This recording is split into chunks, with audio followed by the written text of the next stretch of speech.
Imagine you are in the forest with your friends on a hunting trip, hanging out by the campfire. It's fun, it's cozy, it's getting late. Everybody goes to their tents to fall asleep, but you stay outside for a bit to stomp out the fire, take care of things. As your boots kill the last flames, you look around into the dark forest. Did something just whisper your name?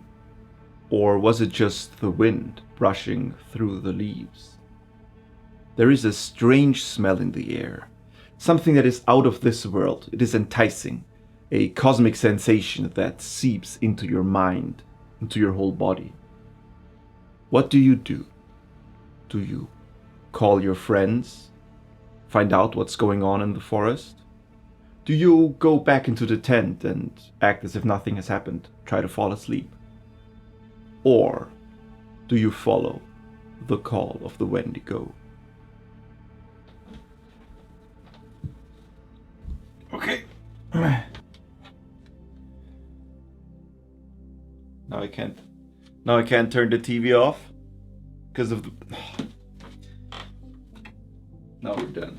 Are we? Perfect. Algernon Blackwood wrote The Wendigo in 1910, and it stood the test of time, definitely. It is one of the great early cosmic horror stories, combining Native American mythology with elements of nature, psychology, and otherworldly dread.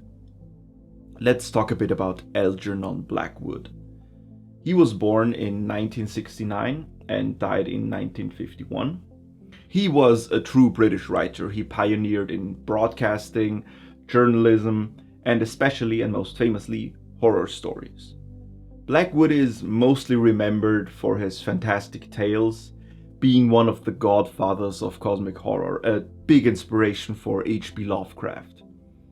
H.P. would call Blackwood's The Willows the finest tale in English literature. He even starts his famous tale The Call of Cthulhu by quoting Algernon Blackwood. Now let's talk about the Wendigo. Mike Ashley, a biographer, states that Blackwood traveled together with his friend John Donnelly Prince to Quebec in October of 1898 to hunt moose. John, who was an American linguist, also had his wife with him. They would camp on the shores of Lake Cogawana and Garden Lake. And apparently something strange happened there.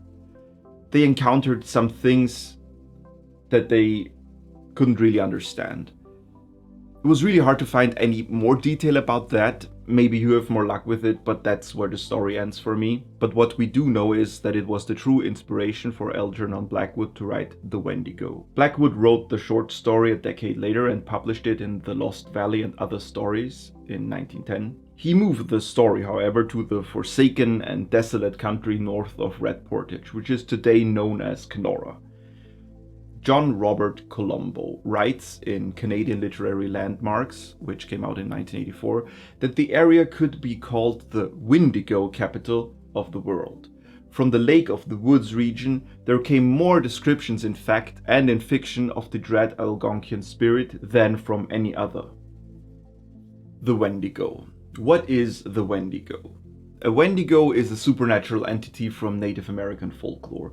The name comes from the Ojibwe.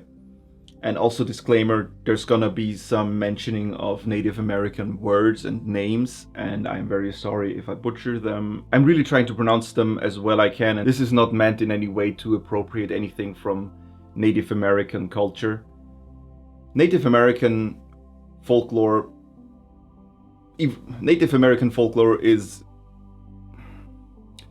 The source material for this story is Native American, so I'll try to be more... It is so hard to say this and then not the first thought in your head after it is, but it could also be understood this way, and that is very disrespectful.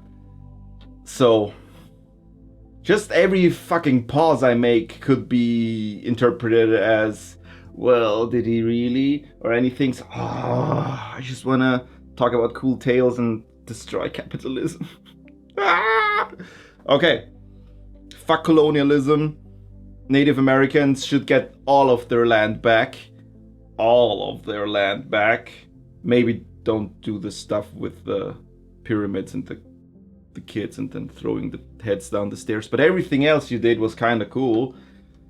And everything that the Europeans did, yeah, so, There are different descriptions of the Wendigo. The best known is that the Wendigo is a transformed human. If in times of scarcity somebody would turn to cannibalism to preserve themselves, they would then turn into the Wendigo. There's also the version that it's the other way around, that the Wendigo possesses you and that makes you turn to cannibalism. The Wendigo itself is described as a being of human shape with superhuman strength and a very morbid and brutalized body. There's sharp teeth, there's falling in skin, disheveled, you get the whole look. And then in pop culture, there's often added a mix of between a human and a deer or a moose, a gigantic zombie with hooves and antlers.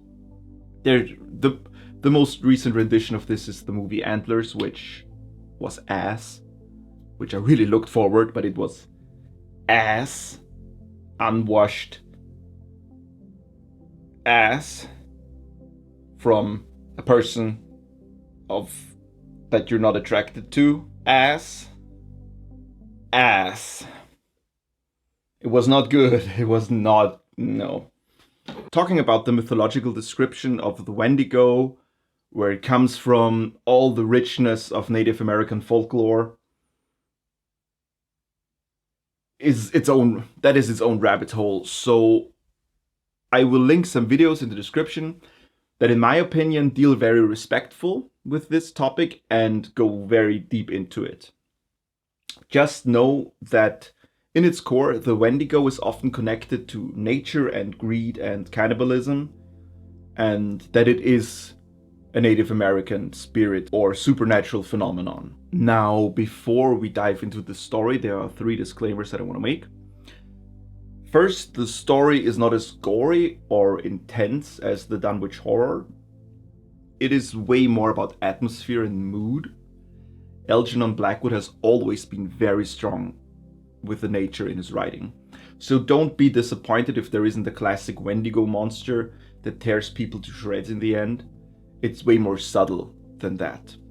But it's also very creepy and it's very enjoyable. It's very beautiful. It's a very beautiful and dark tale. Algernon Blackwood took the story and then he went somewhere else with it. Somewhere that I think is interesting and creepy and probably even scarier than full frontal terror. The second disclaimer is that there will still be violence and a focus on dark stuff, just like with the Dunwich Horror. So viewer discretion is advised. I think I'll stop with that disclaimer in future tales because you're clicking on a Voidclown video about horrible stuff. You get what you came for. And then the last disclaimer is that I have a new setup, a whole new setup, and I filmed this video with different audio tools that I switched out in between because one of them didn't work and then the other one worked worse and then the third one worked, but I had also recorded the first 2 chapters already. There's also an auto cue. I thought about being transparent with the auto cue because I think you can tell when you look at my eyes that I'm using an auto cue, but it makes the video so much easier to produce and it makes it easier to edit for my editor. And also I think it makes it less chopped up because I'm more fluent, so it's in the end more enjoyable. But I still need to get used to it, so you will see as the chapters progress that I'm more easy with it and that I'm more fluent with it. So the first 2 chapters, audio might be a bit off and then it gets better. Please stay with me, we're still figuring this out. It's gonna get more and more amazing with every story and spooky tale that we go through. Now before we wanna hop in, I just really wanna tell you how grateful I am for the support. The Dunwich Horror was something else for me, apart from the other stuff I had done so far on YouTube. This is also not my first channel. The feedback that you gave me, it was so lovely. I genuinely love reading your thoughts about the art and about the stories that we discuss and about Igor. I hope this works. Are you a good cat? Are you a good boy? Igor is very happy to be part of this journey. I hope that he is. At least he very often tries to enter the room when I'm recording, so maybe he's also just inspecting if I'm doing a good job, and I hope I am. At least I don't disappoint my cat. That is the number one rule. Don't disappoint your cat. Yes, back to me telling you how thankful I am. The feedback that you gave me, it was very lovely. And there's thoughts and comments and interpretations that you add in the comments where I'm like, hey, that is new. That is actually, I wish I had found that out before so that I could have added it into the video.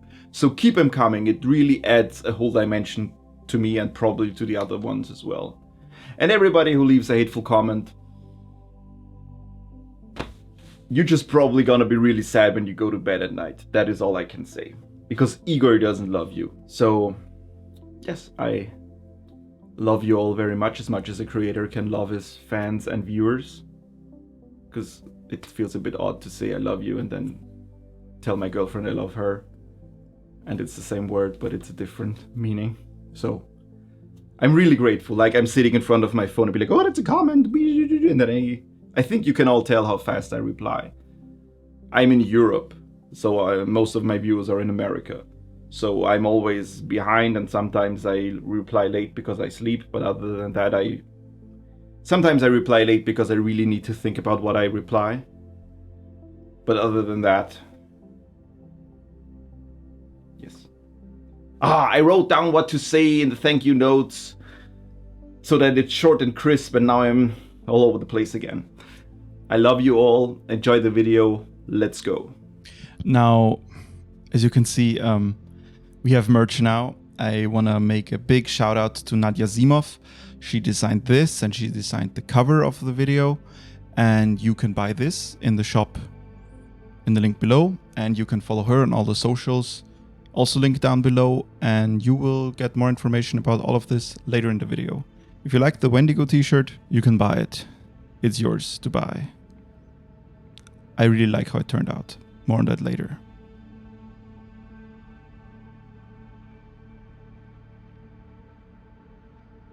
Chapter 1. The story starts with Dr. Cathcart. Dr. Cathcart is a Scotsman. He's coming back from a hunting trip in Canada. Many other hunting parties didn't even find tracks that year because the moose seemed to be unnaturally shy. Cathcart also comes back without a trophy, but he brings back a memory that he states is worth as much as all the bull moose that have ever been shot. He later will write a book on collective hallucination, but he never mentions the story that happened to himself, that he played too much of an intimate part in to judge it himself. We already learn here that the doctor is more of a skeptic. He tries to see everything rationally. We can guess that his book is about debunking supernatural experiences as mass hysterias and the like. Dr. Cathcart's hunting party consisted of the following 5 people. There's Dr. Cathcart himself. Dr. Cathcart is a rational and skeptical scientist. He's a professor of psychology. He dismisses the supernatural. He explains everything by logic, by scientific reasoning. And he starts this hunting trip to explore and study the region while also spending some time with his nephew, Simpson. And then there's Hank Davis. Hank Davis is Dr. Cathcart's guide. He's a seasoned American backwoodsman, experienced, practical, down-to-earth.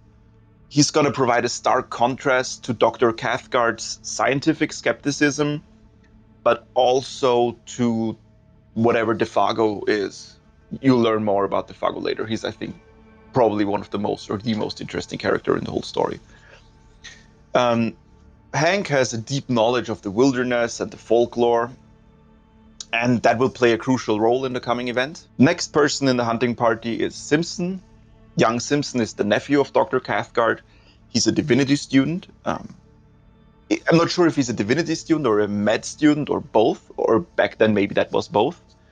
He's destined for the Wee Kirk, which is a Presbyterian church of Scotland, and he's for the first time in the Canadian backwoods. It's his first time out there. Young Simpson is eager to prove himself on the hunting expedition, and he's fascinated by the wilderness.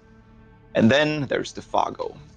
Defago, the name itself, it sounds a lot like the French word défagot,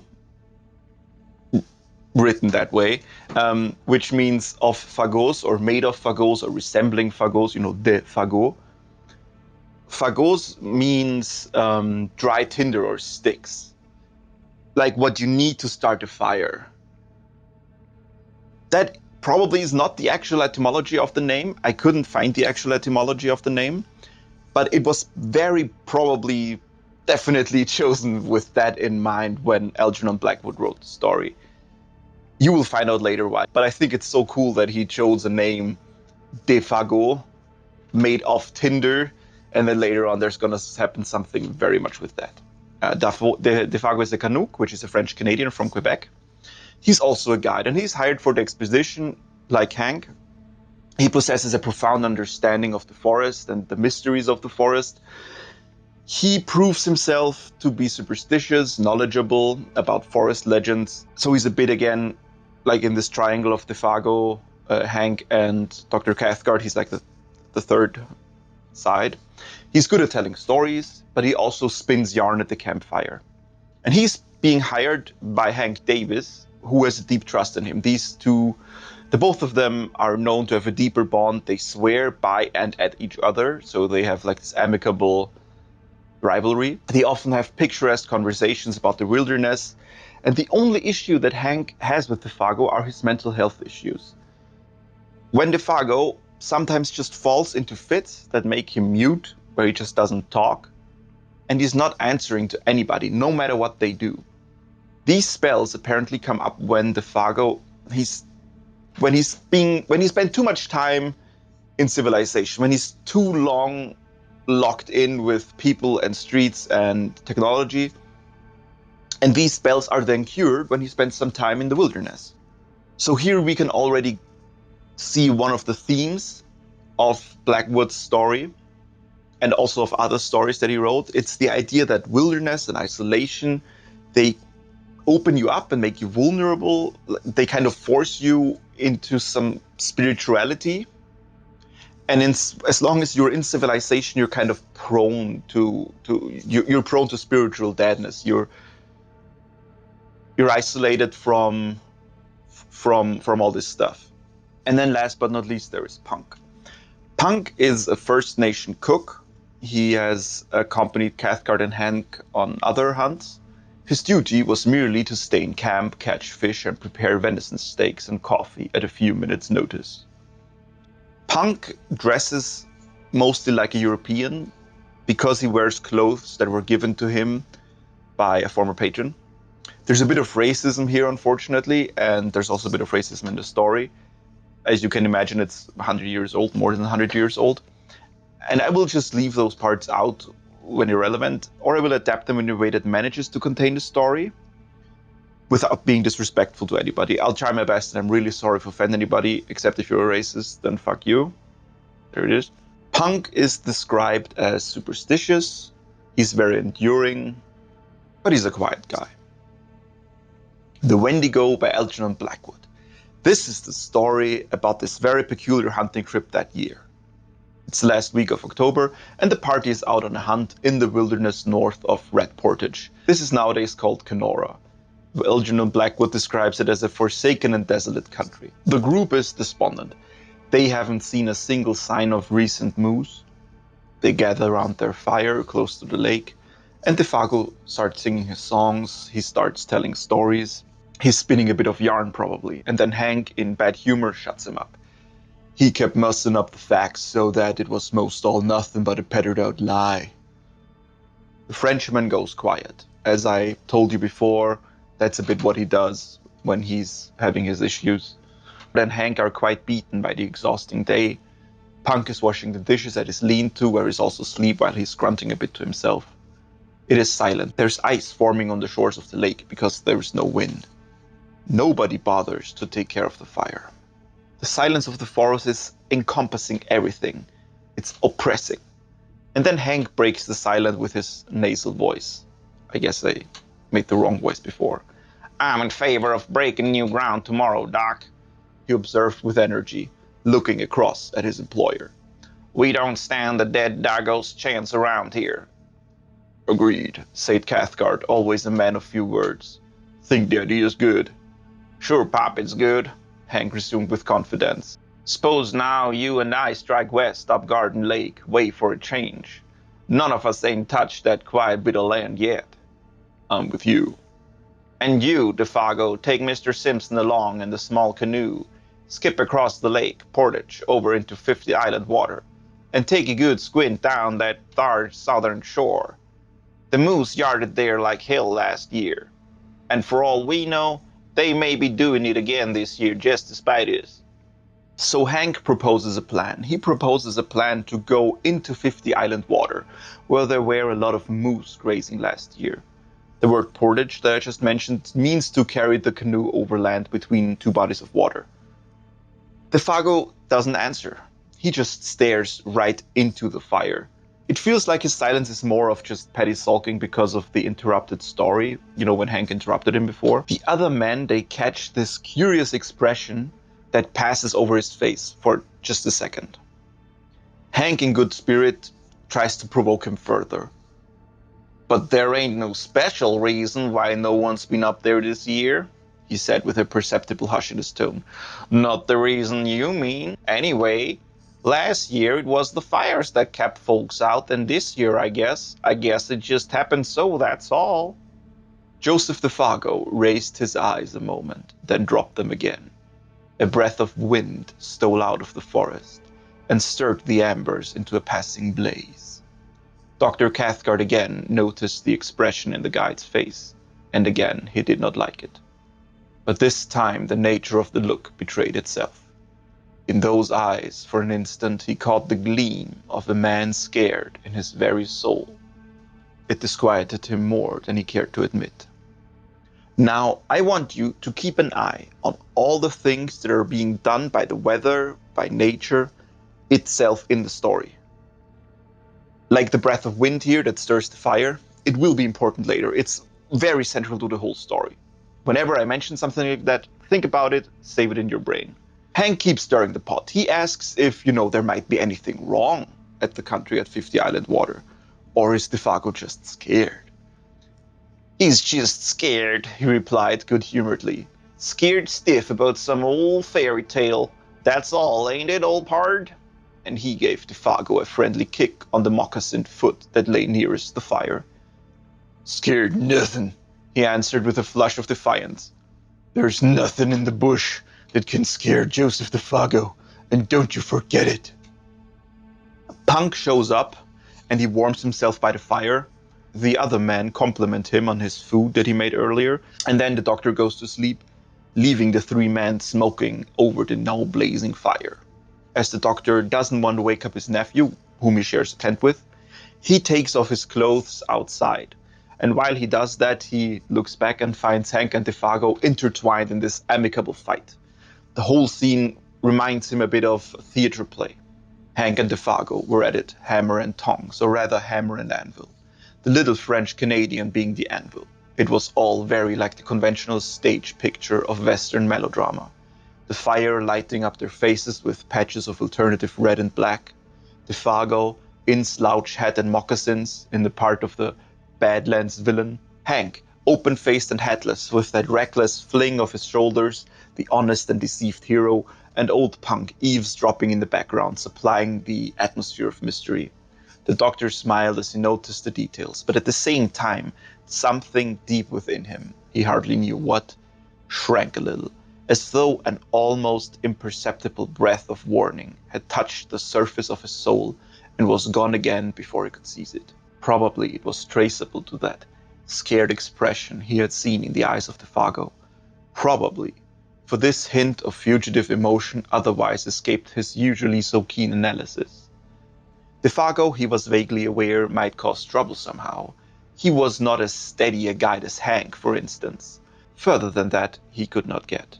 Quick side note here, this Western melodrama that Cathcart compares the scenery to is actually a performance that is noted, for cheap theatrics, stereotypical characters, the like. It is what would later develop into soap operas. The doctor goes to sleep. He's worried about what it was that scared DeFago, about this country up 50 Island waterway. He also realizes that Punk showing up at the campfire kind of interrupted Hank. What was Hank going to tell about these legends. You know, Hank was starting to go into what's up there, and then suddenly, casually, Punk shows up, stopping that whole conversation. Everyone has gone to their tent, or in Punk's case, his lean-to. Deep silence falls about the little camp, planted there so audaciously in the jaws of wilderness. The lake gleamed like a sheet of black glass beneath the stars. The cold air pricked in the draughts of night that poured their silent tide from the depths of the forest, with messages from distant ridges and from lakes just beginning to freeze. There lay already the faint, bleak odors of coming winter. White men with their dull scent might have never divined them. The fragrance of the wood fire would have concealed from them these almost electrical hints of moss and bark and hardening swamp 100 miles away. Even Hank and the Fargo, subtly in league with the soul of the woods as they were, would probably have spread their delicate nostrils in vain. An hour later, when everyone else is asleep, old Punk walks down to the lake. With all his senses, he investigates his surroundings in the dark. He listens, he sniffs a couple of minutes later, he sniffs again. It seems like whatever he feels is there always escapes him in the last second. He emerges back in the dark and he goes back to camp. And soon after he slept, the change of wind he had divined stirred gently the reflection of the stars within the lake, rising among the far ridges of the country beyond 50 Island Water. It came from the direction in which he had stared, and it passed over the sleeping camp with a faint and sighing murmur through the tops of the big trees that was almost too delicate to be audible. With it down the desert paths of night, though too faint, too high even for the Native Americans' hair-like nerves, there passed a curious, thin odor, strangely disquieting, an odor of something that seemed unfamiliar, utterly unknown. The French-Canadian and the man of Native American blood each stirred uneasily in his sleep just about this time, though neither of them woke. Then the ghost of that unforgettably strange odor passed away. This is how you start weird fiction and cosmic horror. Just like in the Dunwich Horror, there is now a completely unknown smell. You know, the color out of space, the horror, the damned thing. Whatever is approaching in those stories, it's indescribable and it cannot be correctly identified by the human senses. That was chapter 1. And I think we started off with a blast. Mwah! Delicious. Let's go on with chapter 2. Chapter 2. Before the sun completely rises, the camp is already up. Snow has fallen during the night. Punk has prepared coffee and fried bacon, and their smell is waking up the rest of the group. This already, nicely juxtaposes, I'm so excited because I like the story. This nicely juxtaposes the white men not being able to pick up the dark unknown scents in the night before. They can't smell the Wendigo or his signs, what the foreboding things. But they sure as hell can smell bacon and coffee. Spirits are high. Even the Fargo has let go of his dark mood from the day before. Hank is ecstatic because the wind has shifted. This way, the moose will not be able to smell the arriving hunters. Also, the animals will leave tracks in the fresh snow. The group is splitting up. Cathcart and Hank will travel along a trail westward, while the Fargo and Simpson take the canoe along the route to 50 Island Water.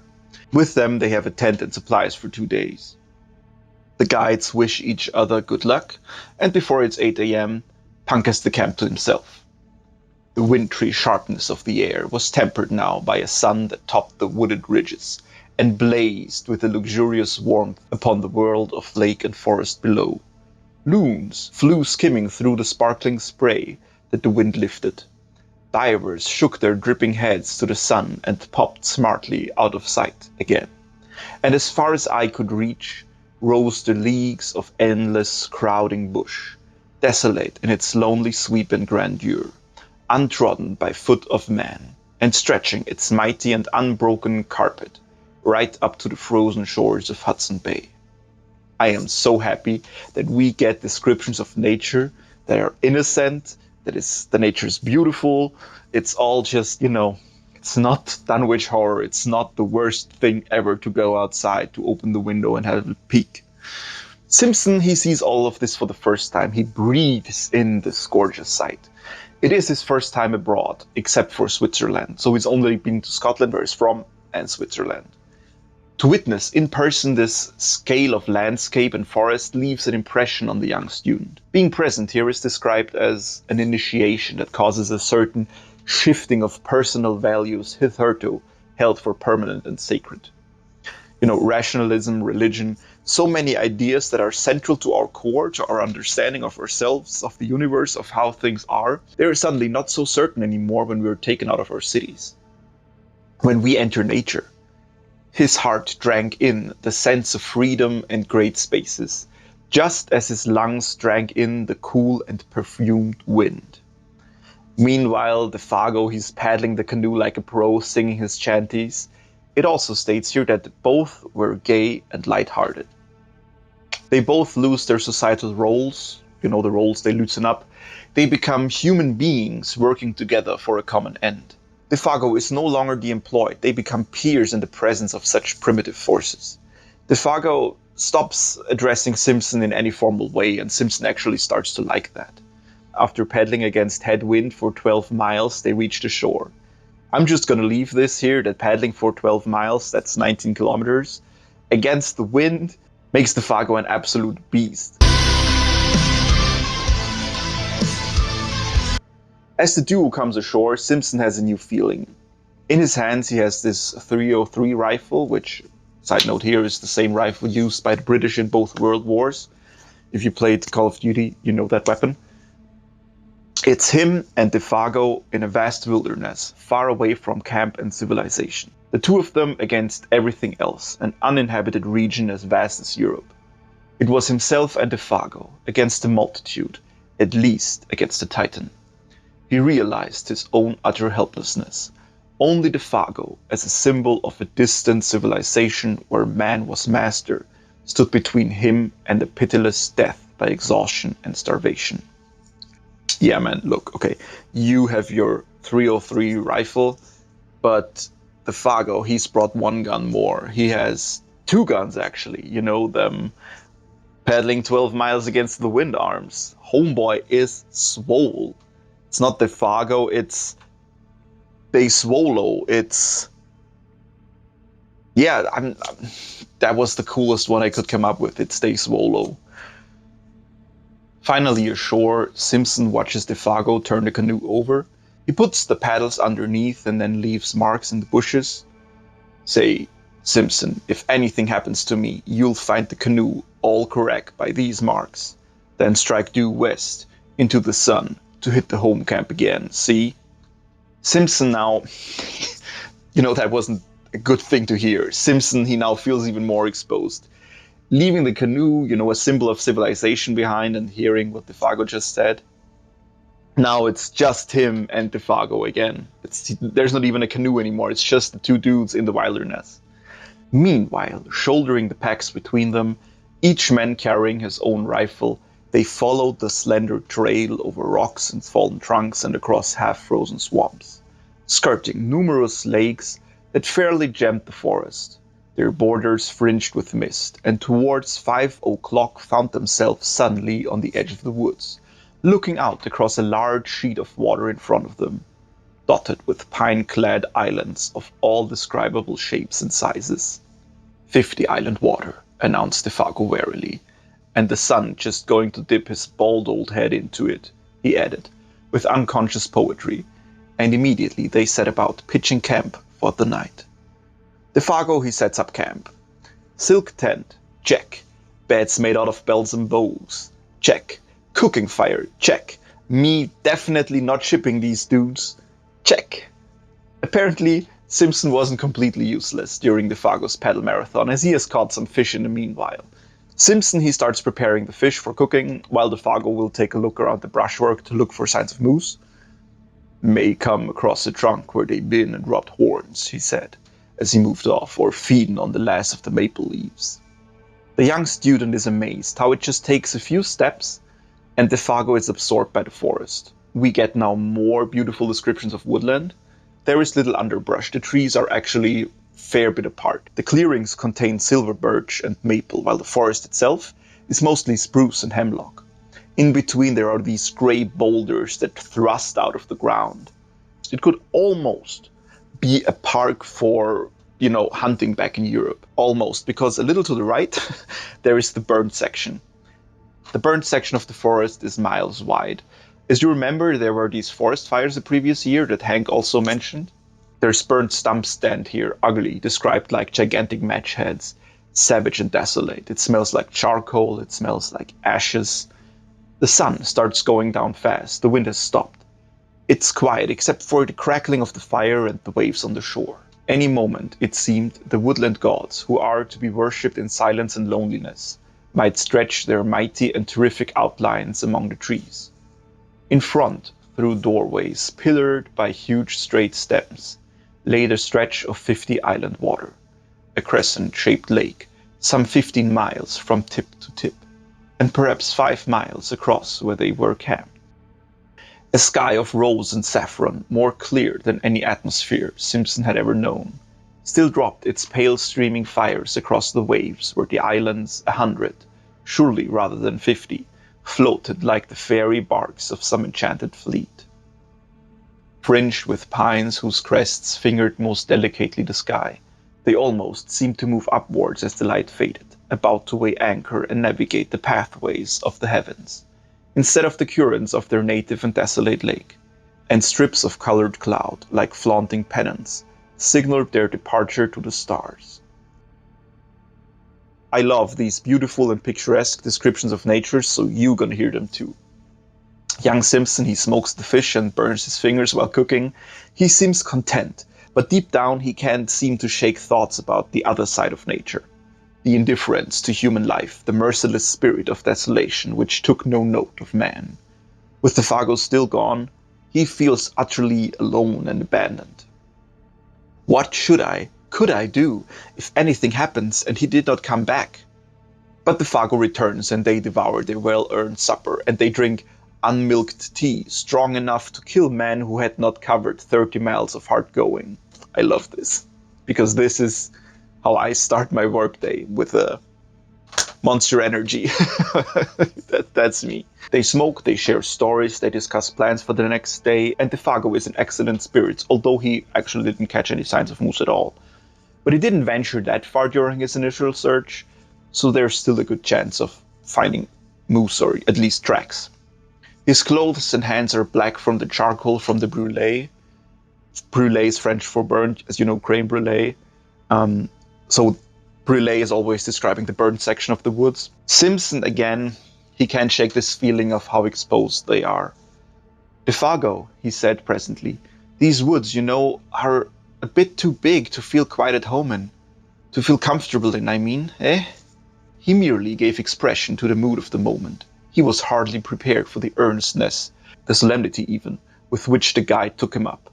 "You fit it right, Simpson boss," he replied, fixing his searching brown eyes on his face. "And that's the truth, sure, there's no end to 'em, no end at all." Then he added in a lower tone as if to himself, "There's lots found out that and gone plumb to pieces." How utterly demoralizing.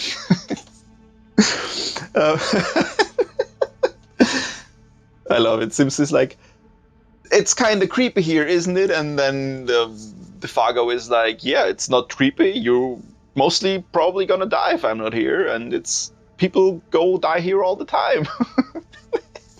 Simpson, he remembers how his uncle Dr. Cathcart told him how people sometimes are stricken with the strange fever of the wilderness when they encounter the vast uninhabited wastes. Again, Cathcart is dabbling in psychology, so he tells him these stories of people going insane when they're encountering the wilderness. They would wander off, caught between fascination and delusion, to their deaths. And here he's heading off into the interior of the vast continent. With 5,000 kilometers ahead of him, he's heading towards certain death.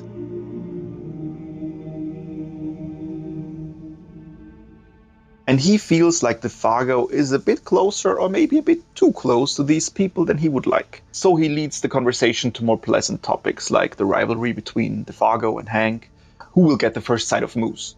If they went due west, observed the Fargo carelessly, There's 60 miles between us now, with old punk at halfway house eating himself full of bustin' with fish and coffee. The two white dudes, they have an innocent chuckle. It's those 60 miles separated from any other human being that gives Simpson the creeps. He can't stop but think about these stories of lost hunters. He's wondering if it's the mood of his companion that invited the unwelcome suggestion with such persistence.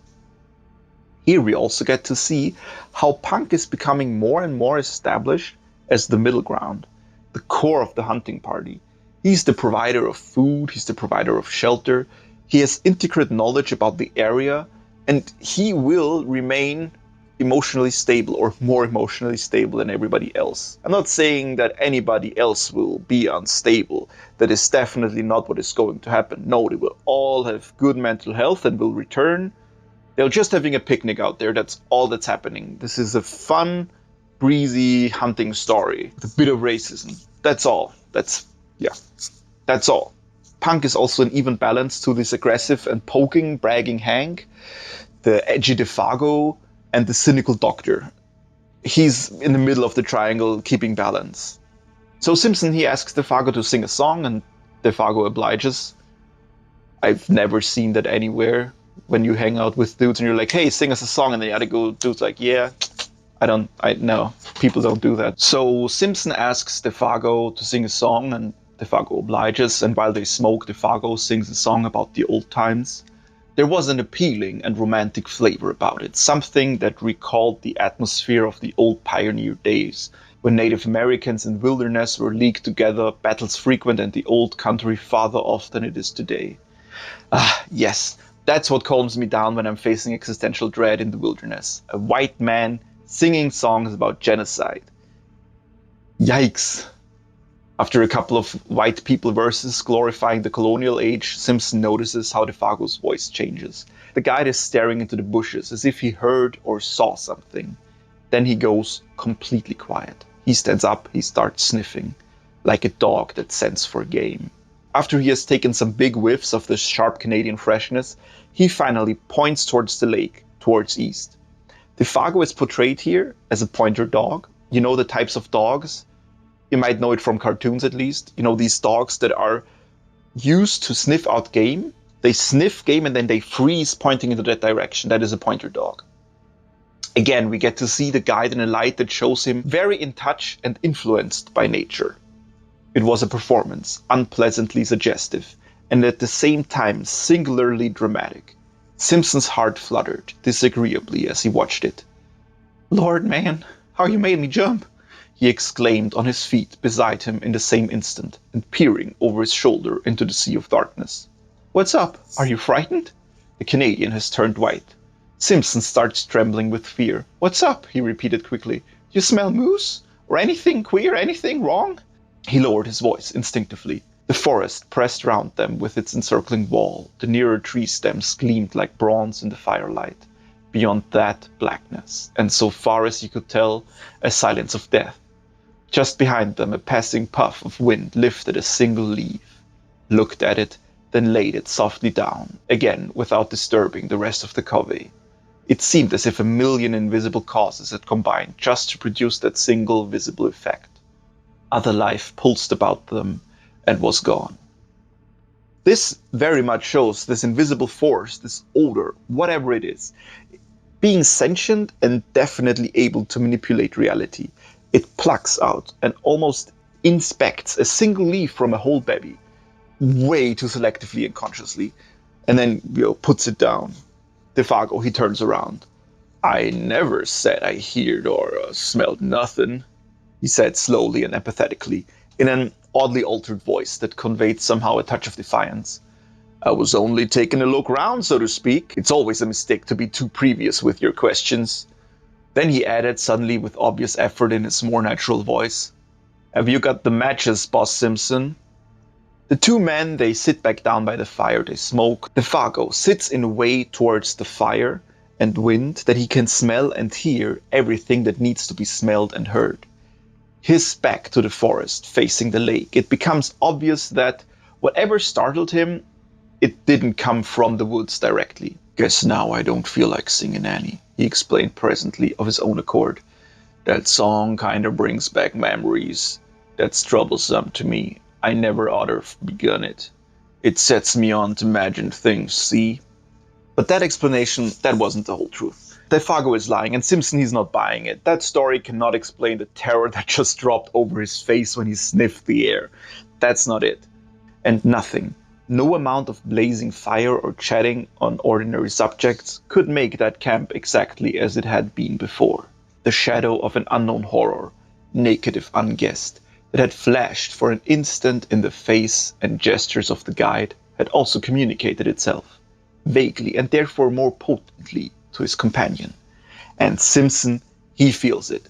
He knows that the source of Defago's terror isn't the forest fires or the white animals or Native Americans. He wants to ask questions, but he just can't. His imagination is just running wild with scenarios and terrifying ideas of what's going on, what's out there, what's happening. So they sit and they smoke and they warm themselves by the fire, they chat, and this oppressing atmosphere of terror, it slowly fades away. You know, maybe Defago manages to calm Simpson, or maybe the young man realizes he has exaggerated in the perception of the previous situation. Come to think of it, he probably did. It was probably just because he was already so on the edge, because of his feelings of exposure and of being alone that he had felt during the day. And it was probably also just firelight that has put this terrifying mask over Defago's face. So was all in his head, wasn't it? When a somewhat unordinary emotion has disappeared, the mind always finds a dozen ways of explaining away its causes. Simpson lit the last pipe and tried to laugh to himself. On getting home to Scotland, it would make quite a good story. He did not realize that this laughter was a sign that terror still lurked in the recesses of his soul. That in fact, it was merely one of the conventional signs by which a man, seriously alarmed, tries to persuade himself that he's not so. I love this observation by Algernon Blackwood. I think this shows a bit of how much he thought about the characters and how much he thinks about human people and how they act, how they communicate. Defago also realizes this. He looks through this laughter and he has a surprised face. The man, they kick the embers. It's already late. "What's tickling yer?" he asked in his ordinary tone, yet gravely. I was thinking of our little toy woods at home, just at that moment, stammered Simpson, coming back to what really dominated his mind and startled by the question. And comparing them to all this, and he swept his arm round to indicate the bush. Quick side note here, toy woods are small, contained or artificial forests that are used for hunting small game, like squirrels or birds, and they're usually on private estate, so it's a rich people thing, rich people hunting thing. 9 out of 10 evil, I guess. A pause followed, in which neither of them said anything. "All the same, I wouldn't laugh about it if I was you," Defago added, looking over Simpson's shoulder into the shadows. "There's places in there nobody won't never see into. Nobody knows what lives in there either. Too big, too far off." The suggestion in the guide's manner was immense and horrible. It turns out that Defago has very similar feelings of vulnerability and being exposed in this isolated place, but he just keeps it to himself. Before they head into the tent, Defago finally manages to ask Simpson a question that has been going through his head for a while. "Say you, boss man," he began suddenly as the last shower of sparks went up into the air. "You don't smell nothing, do you?" "Nothing particular, I mean." The commonplace question, Simpson realized, veiled a dreadfully serious thought in his mind. A shiver ran down his back. "Nothing but burning wood," he replied firmly. Kicking again at the embers, the sound of his own foot made him start. The guide is relieved. "Have you?" asked Simpson sharply, and the same instant regretted the question. The Canadian came closer in the darkness. He shook his head. "I guess not," he said, though without overwhelming conviction. "It must have been just that song of mine that did it. It's the song they sing in lumber camps and godforsaken places like that. When they're scared, the Wendigo's somewhere around, doing a bit of swift traveling." "And what's the Wendigo, pray?" Defago turned swiftly and looked at him as though he were suddenly about to shriek. His eyes shone, but his mouth was wide open. Yet all he said, or whispered rather, for his voice sank very low, was, It's nothing but what those lousy fellers believe when they've been hidden in the bottle too long. A sort of animal that lives up yonder. He jerked his head northwards, quick as lightning in its tracks, and bigger than anything else in the bush, and ain't supposed to be very good to look at, that's all. A backwoods superstition, began Simpson, moving hastily towards the tent in order to shake off the hand of the guide that clutched his arm. Come, hurry up for God's sake, and get the lantern going. It's time we were in bed and asleep if we're going to be up with the sun tomorrow. The guide, he hangs the lantern on the front pole of the tent. They lay down on their bed made of bells and bolts, and the tent is actually warm and cozy. Between the two lonely figures within, however, there pressed another shadow that was not a shadow from the night. It was the shadow cast by the strange fear, never wholly exorcised, that had leaped suddenly upon the Fago in the middle of his singing. And Simpson, as he lay there, watching the darkness through the open flap of the tent, ready to plunge into the fragrant abyss of sleep, knew first that unique and profound stillness of a primeval forest when no wind stirs, and when the night has weight and substance that enters into the soul to bind a veil about it. Then sleep took him. So about that, the fragrant abyss of sleep, Blackwood again puts this emphasis on odor and smells, and sleep definitely does not have a smell.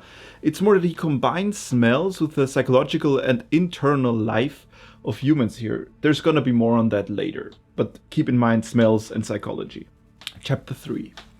The waves splash against the shore. Simpson realizes he's been lying there with open eyes. He never actually fell asleep. There's a new sound, very soft and quiet, that alarms the young man. It's coming from inside the tent. It was a sound of weeping.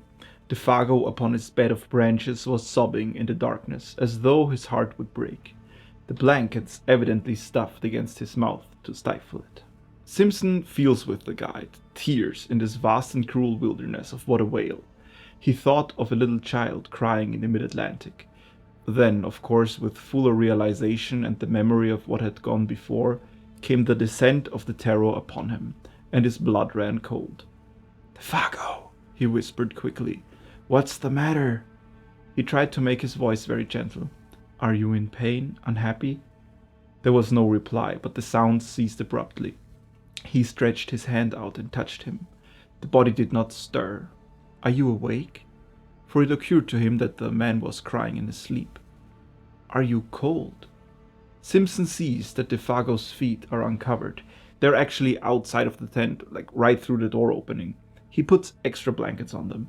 It appears to Simpson that the Fago was partly dragged out of the tent, but he leaves him as is because he doesn't want to wake him up. The Fago doesn't react to his quiet questions. Simpson even puts his hand on the guide's chest and checks that he's breathing steadily. "Let me know if anything's wrong," he whispered, "or if I can do anything. Wake me at once if you feel queer."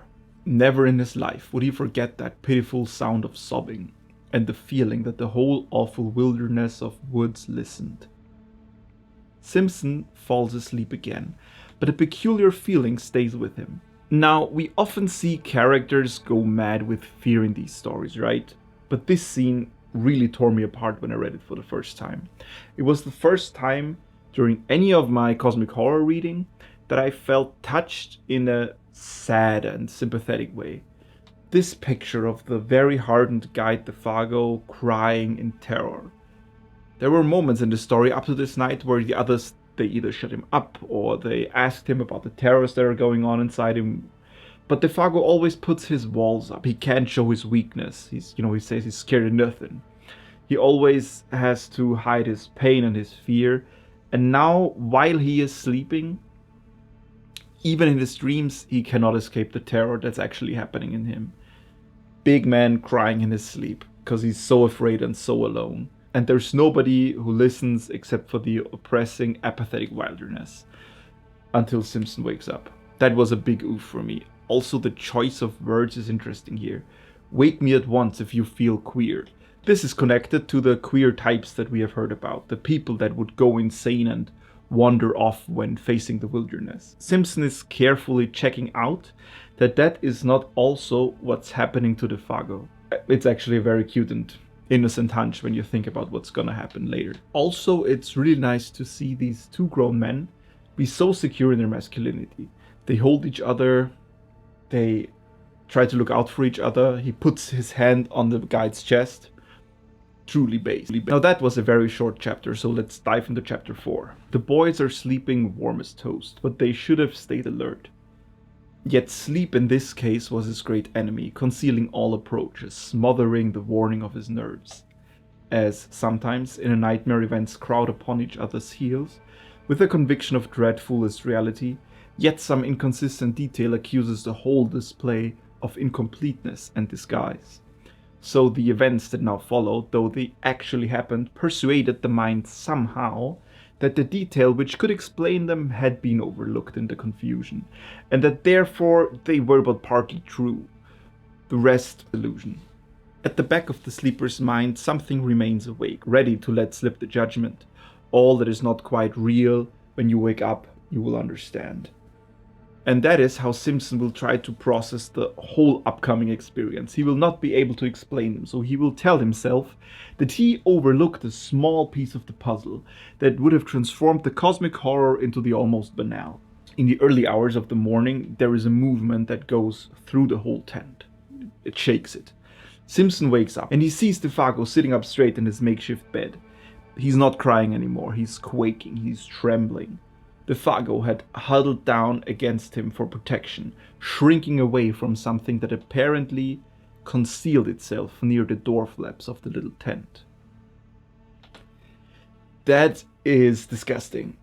Something that concealed itself. I'm getting goosebumps reading that. You get it? You know that when you're so scared that you're starting to cry? I'm almost there. Something that concealed itself near the door flaps of the little tent. I can't. Whew. Simpson is a bit in a haze. Not sure if he's awake or still asleep. In tent or in his bed home in Aberdeen in Scotland. He's utterly confused.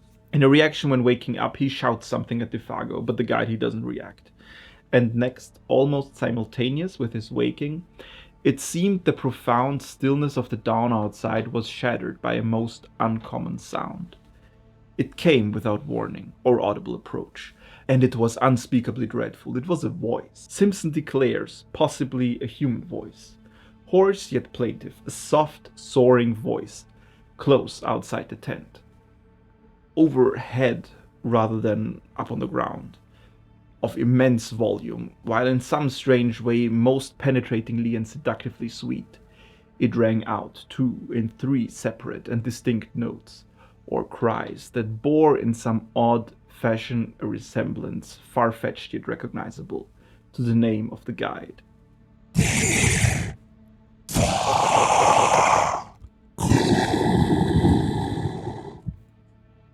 That is not okay. Simpson, he describes the voice unlike any sound ever heard. A sound of windy crying voice, he calls it, as of something lonely and untamed, wild and of abominable power. And even before it ceased, dropping back into the great gulfs of silence, the guide beside him had sprung to his feet with an answering, though unintelligible cry. He blundered against the tent pole with violence, shaking the whole structure, spreading his arms out frantically for more room, and kicking his legs impetuously free of the clinging blankets. For a second, perhaps 2, he stood upright by the door, his outline dark against the pallor of the dawn.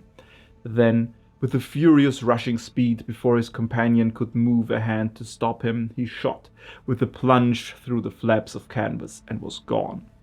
And as he went, so astonishingly fast that the voice could actually be heard dying in the distance, he called aloud in tones of anguished terror that at the same time held something strange like the frenzied exultation of delight. Ow! Oh, my feet of fire! My burning feet of fire! Ow! Oh, this heightened fiery speed! No matter what you thought was gonna happen, it was probably something like a humanoid elk with fangs. It comes inside the tent and slashes the boys to pieces.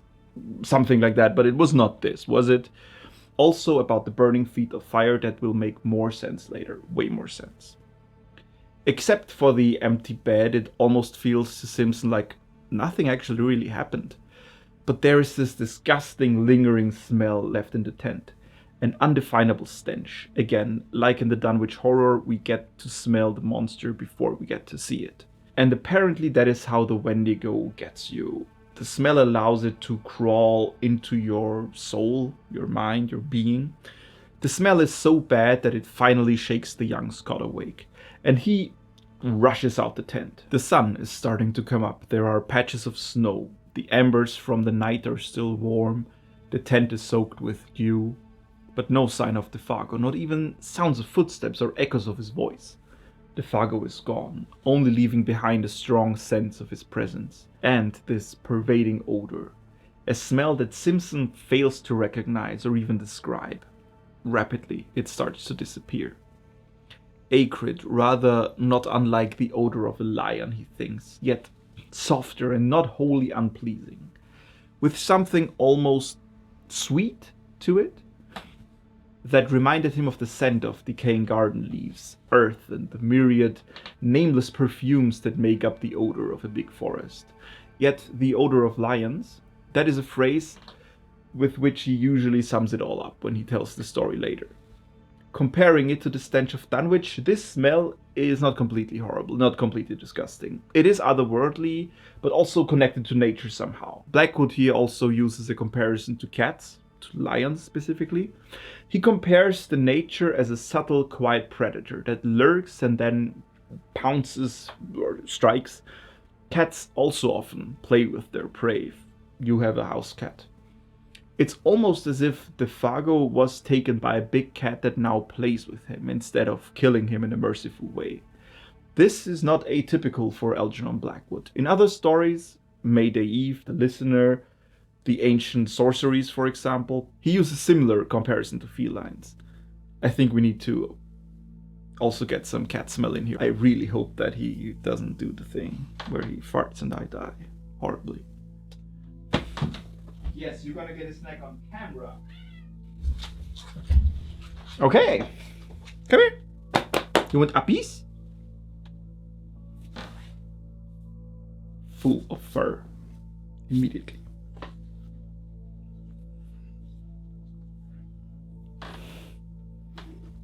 Are you comfortable? Ow! It doesn't work on camera. I'll ask my girlfriend to hold him.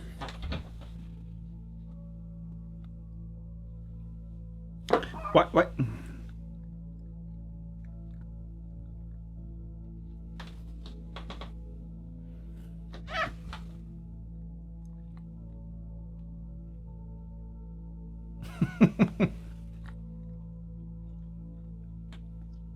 Who's a good boy?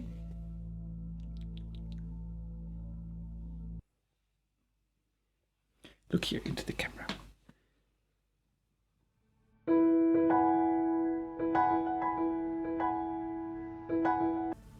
The smell disappears and Simpson finds himself in the empty camp. His state is somewhere between amazed and just stupid terror. Immobile, a helpless prey of anything that chose to happen. For he felt about the whole affair the touch somewhere of a great outer horror. Now we get to the cosmic horror. The antagonist being, for a lack of a better word, is described as an outer horror.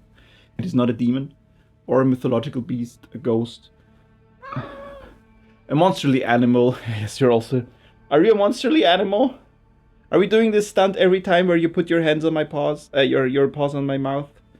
Like we're in a romantic relationship? Are we in a romantic relationship? Do you love me?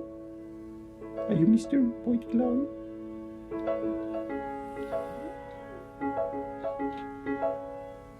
He just likes to stretch his legs. Like even when he sleeps, he does the stretched out legs. It's not a demon, a mythological beast, a ghost, a monsterly animal. No, it's something that's utterly strange and alien. Opposing to the other cosmic horror monsters, though, that we've had so far, this one is absolutely terrestrial, which is, a bit of, it's cosmic and terrestrial. It's terrestrial at least in its essence. It's from Earth and nature. But it is so strange and far away from what humans know and can perceive that it's definitely up in that cosmic horror category. The sky gets a bit brighter. A bit of wind comes up, and Simpson realizes that he's actually shivering cold. He also realizes that he's now utterly alone in the bush. He has to find his companion. But first, he has a bit of a panic attack, and he just runs through the forest screaming. Defago! Defago!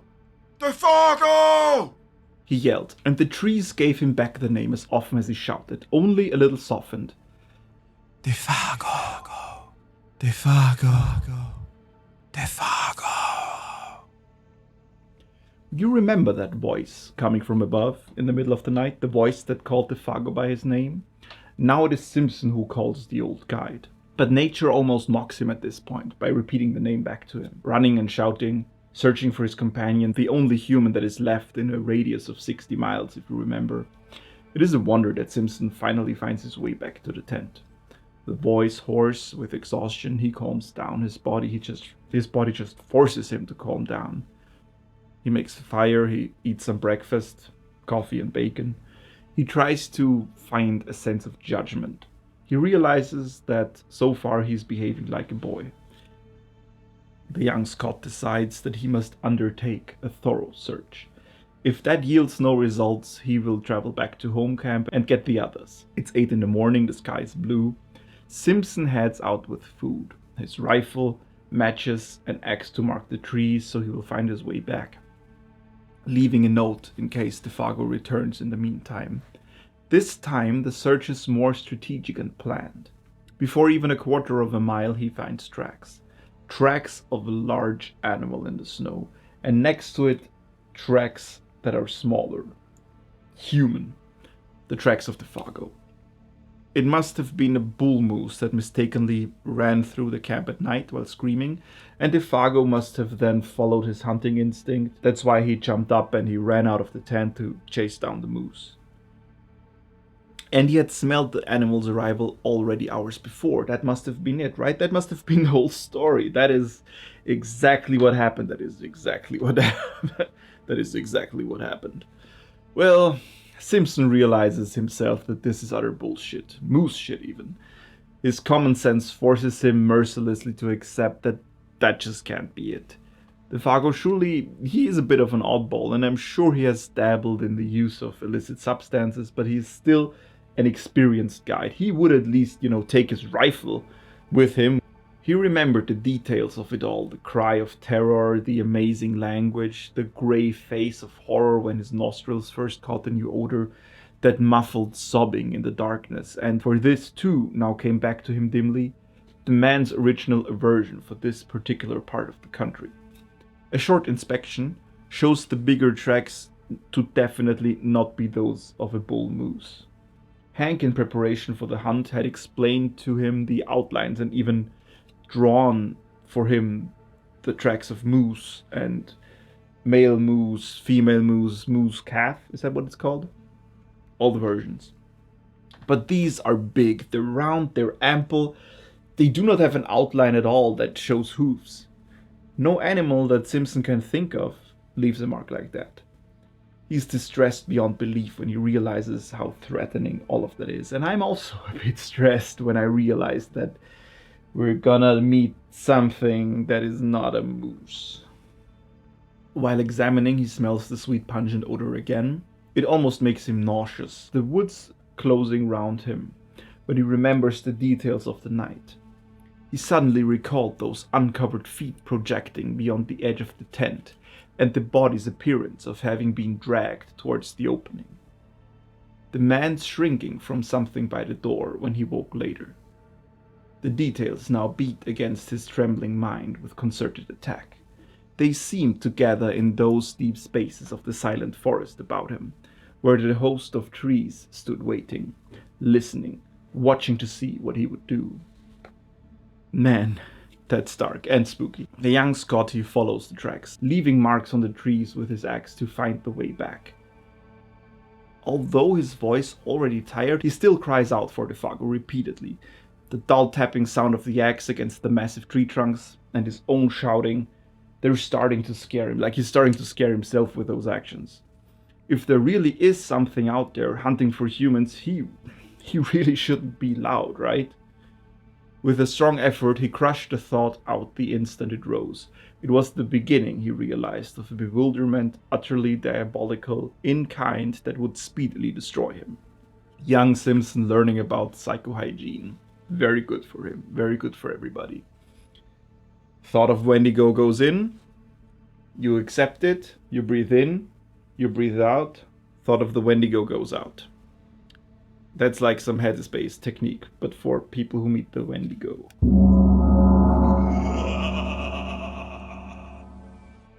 The tracks, they go in a very straight line, wherever the trees permit it. He follows the tracks for miles, but the stride of the tracks begins to increase. Soon the distance between the tracks is so far that it's almost impossible for any known animal to make that pace or that jump between the steps. Simpson is starting to be at a complete loss when he measures one of them. 18 feet, that is 5.5 meters, between two steps. That doesn't make any sense at all, does it? And the worst thing is that the Fago's stride is increasing in the same manner, finally covering the same distances. Simpson is actually taller than the Fago, and he tries it, but he can't even jump half the distance. It looked as if the great beast had lifted him with it and carried him across these astonishing intervals. And the sight of these huge tracks running side by side, silent evidence of a dreadful journey, in which terror or madness had urged to impossible results, was profoundly moving. It shocked him in the secret depths of his soul. It was the most horrible thing his eyes had ever looked upon. He began to follow them, mechanically, absent-mindedly, almost, ever peering over his shoulder to see if he too were being followed by something with a gigantic tread. And soon it came about that he no longer quite realized what it was they signified. These impressions left upon the snow by something nameless and untamed, always accompanied by the footmarks of the little French Canadian, his guide, his comrade, the man who had shared his tent a few hours before, chatting, laughing, even singing by his side. The subtle horror here is so good. The description of Simpson's thoughts and feelings, his inner life, it's definitely one of the strong points of the story. Short recap about what's happening here. I've had horrible audio issues the last couple of days, and I ordered something specifically to have better audio, like a clip-on. My old clip-on doesn't sound amazing. You will probably have heard it in the first 2 chapters, and then the new clip-on worked really bad, and then it didn't work anymore at all, and then I bought a shotgun mic because the shops are closed tomorrow, and I wanted to start, and the shotgun mic didn't work a long time as well until I found out that the cable, the extension cable, apparently works like an antenna because it's a really shitty one, and then it got all the distortion and weird signals. And so what I did is I fixed all of that. I wanted to record today at like 8 in the morning. I was like, let's get up. And I even told my girlfriend, like, hey, you want to do a cool thing? But I said I'm going to record this weekend and I have to do it. So I'll postpone that. All that horrible technical difficulties made it so I couldn't record until 5 p.m. And now I'm just going at it. And I hope that the delivery is still on point. Since it's gonna get spooky, I'm gonna put on one of my J.O. crystals. This is my personal J.O. crystal.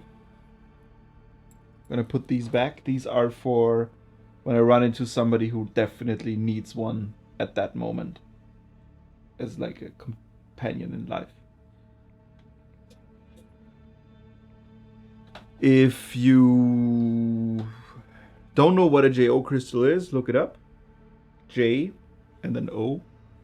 It's an important tool in self-fulfillment. It's also just a meme. But me and my bros got some because it's fucking hilarious. Yeah, so grab onto your J.O. crystals, maybe burn some sage, because we're gonna go into the Canadian wilderness, and it's not gonna get prettier. Let's leave it at that. Chapter 5. It is described that if he weren't such a canny Scot with logic and common sense, that he would not be able to keep his shit together. He would run back to his tent in panic, but fortunately, Simpson, he keeps his cool. He does a short prayer and then he grabs his rifle tight. For you see, both tracks were starting to change, and especially the human ones are transformed in a way that is appalling. Around the big tracks there is sort of an aura, a mysterious red tinge that is more like a trick of light than something that has dyed the snow. You know, something that has colored the rim around the tracks because there's something on the hooves or whatever is making the prints. But it's more like an aura, more like a vibe. This fiery tinge increases with every step.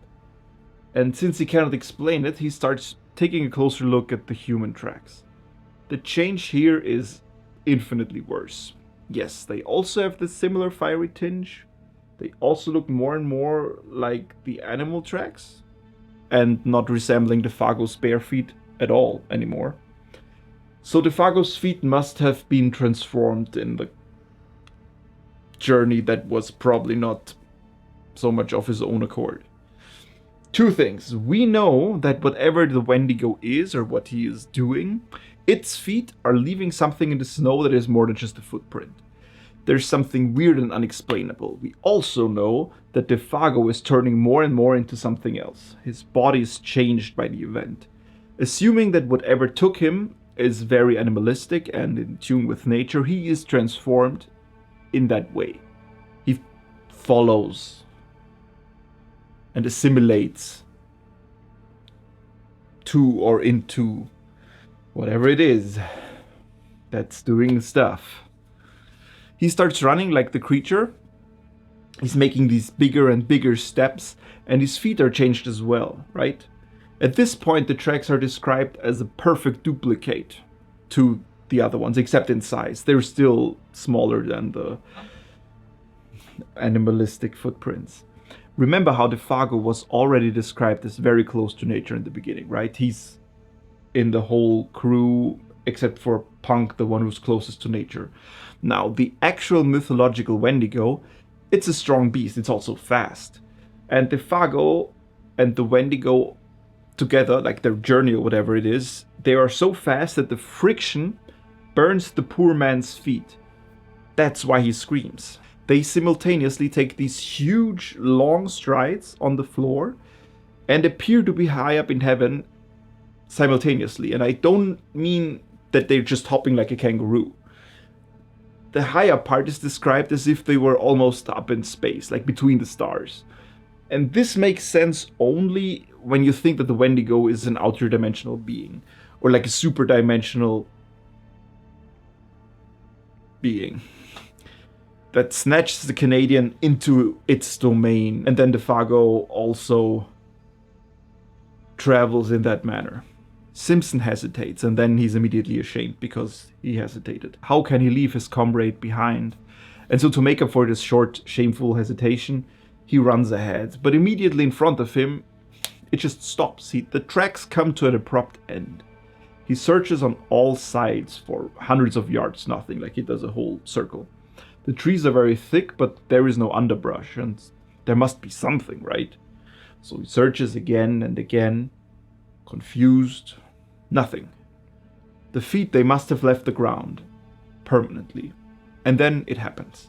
Young Simpson has been dreading this moment to come. Far overhead, muted by great height and distance, strangely thinned and wailing, he heard the crying voice of Defago, the guide. The sound dropped upon him out of that still, wintry sky with an effect of dismay and terror unsurpassed. The rifle fell to his feet. He stood motionless an instant, listening as it were with his whole body, then staggered back against the nearest tree for support, disorganized hopelessly in mind and spirit. To him, in that moment, it seemed the most shattering and dislocating experience he had ever known, so that his heart emptied itself of all feeling whatsoever, as by a sudden draught. Oh!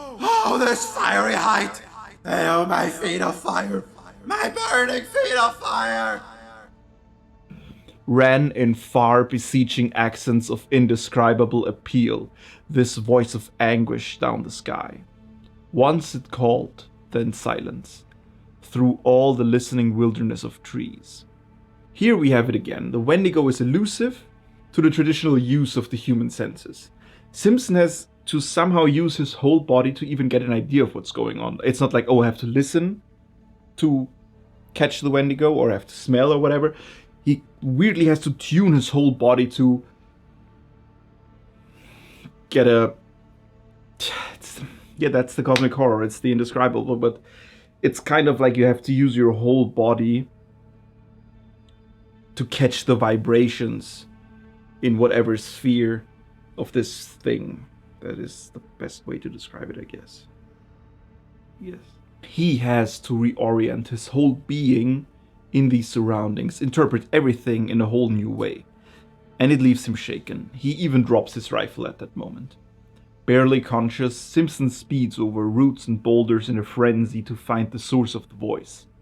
To find the Fago. He hurts for his friend, who is irretrievably lost in the final loneliness. We don't know if by final loneliness he means death, or if he means that the Fago will just never return to our spheres. Or if he will just never be the same. Like he will forever be alone in many ways. A vision of the Fago, eternally hunted, driven and pursued across the sky vastness of those ancient forests, fled like a flame across the dark ruin of his thoughts. The young Scotsman screams till his voice is hoarse, and then he screams some more, but of no avail. It's late afternoon when he comes to his senses and decides that this isn't going anywhere. The crying voice is still in his ears, and he finds his rifle, and then he just heads back to the camp. Note how Simpson drops the rifle when he hears the Wendigo, or when he senses the Wendigo. Not when he hears the Fago scream, but when he attunes his body and just gets this gush of Wendigo. that sounded a bit dirty. But like he gets some Wendigo vibrations. That's where he drops the rifle, and then later he finds it again with difficulty. This will be later important in the analysis, but keep track of what nature does and when people do things with their rifle. Simpson gradually returns to a state of inner balance. On the way back, he hears footsteps following him, hears voices laughing and whispering. There are figures hiding behind the trees, black figures that are conspiring how and when and where to attack him. The Scotsman tries to make as little sound as possible. The shadows of the woods, hitherto protective or covering merely, had now become menacing, challenging. Another step in Simpson's descent into feeling fully exposed in the wilderness. You remember, it's only him and the Fago on the canoe, then it's only him and the Fago leaving the canoe behind, and then it's just him, and now it's the next step.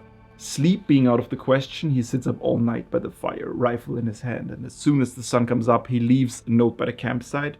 He hides a cache of food nearby with also some matches. The note at the campsite is for the Fago, that it's like the cache is hidden over there. Get food, and then make a fire and just wait, I'll come back. And then Simpson is already on his long way to return to the campsite where the others are probably already waiting.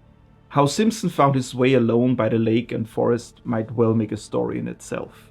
For to hear him tell it is to know the passionate loneliness of soul that a man can feel when the wilderness holds him in the hollow of its illimitable hand and laughs. Again, this ever-present notion of nature being an antagonistic force that's oppressing and that's circling you in, a force that is mocking us. Simpson is saved by his instincts and his intuition and by the markings that the Fago had made. He blazed the trees. He even finds the canoe on the shore.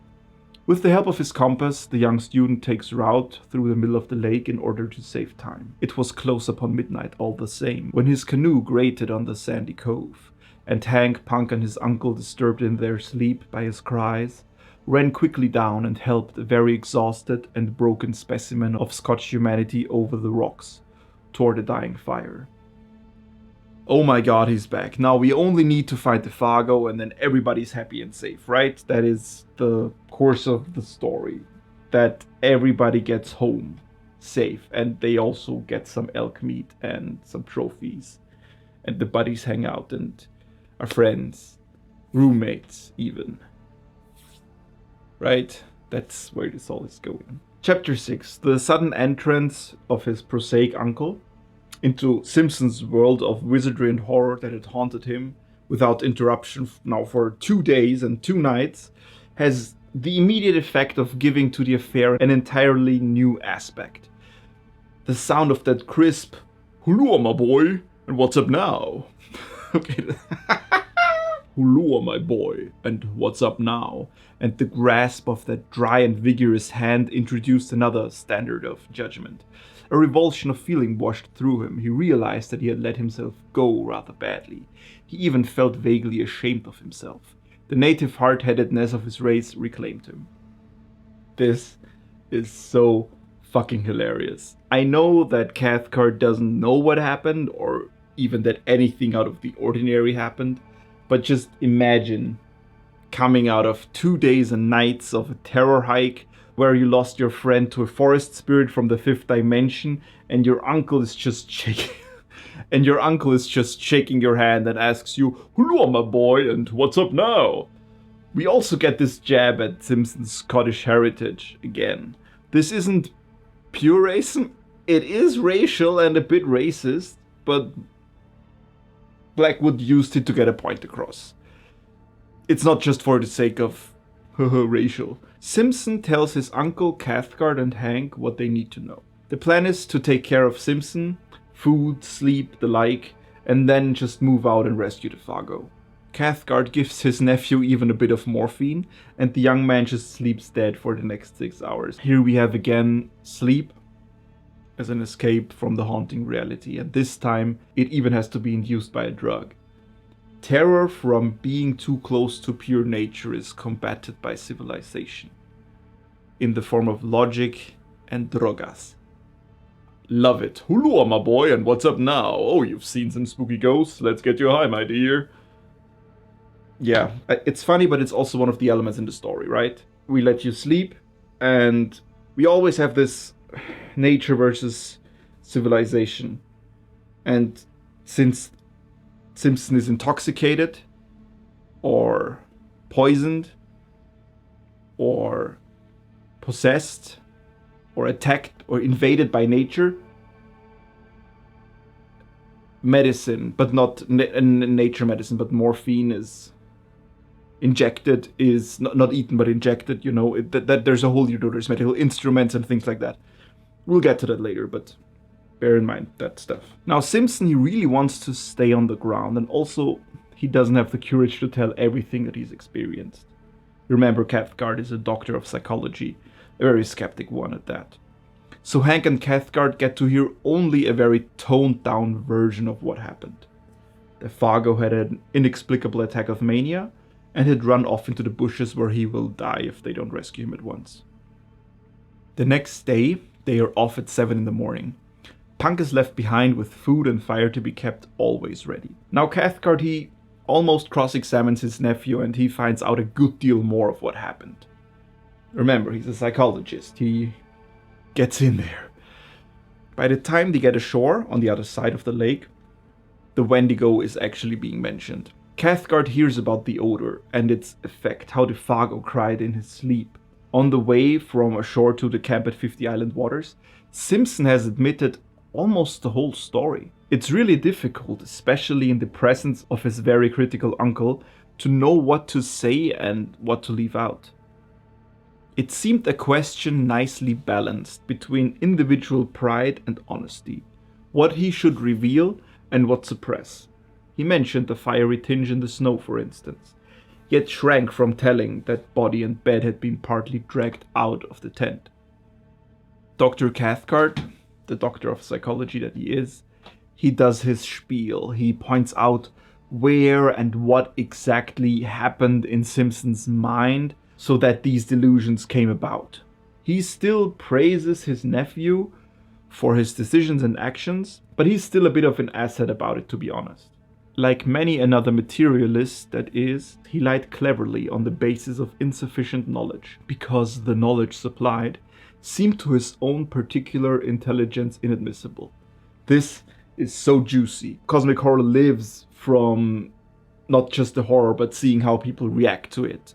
And this is very intricate. I really like that we get almost two antagonists in this story that also antagonize each other, right? You have the Wendigo, and then you have the rich, patronizing uncle who likes to go on hunting parties and who knows what's best for everybody. The spell of these terrible solitudes, he said, cannot leave any mind untouched, any mind, that is, possessed of the higher imaginative qualities. It has worked upon yours exactly as it worked upon my own when I was your age. The animal that haunted your little camp was undoubtedly a moose, for the belling of a moose may have, sometimes, a very peculiar quality of sound. The colored appearance of the big tracks was obviously a defect of vision in your own eyes, produced by excitement. The size and stretch of the tracks we shall prove when we come to them. But the hallucination of an audible voice, of course, is one of the commonest forms of delusion due to mental excitement.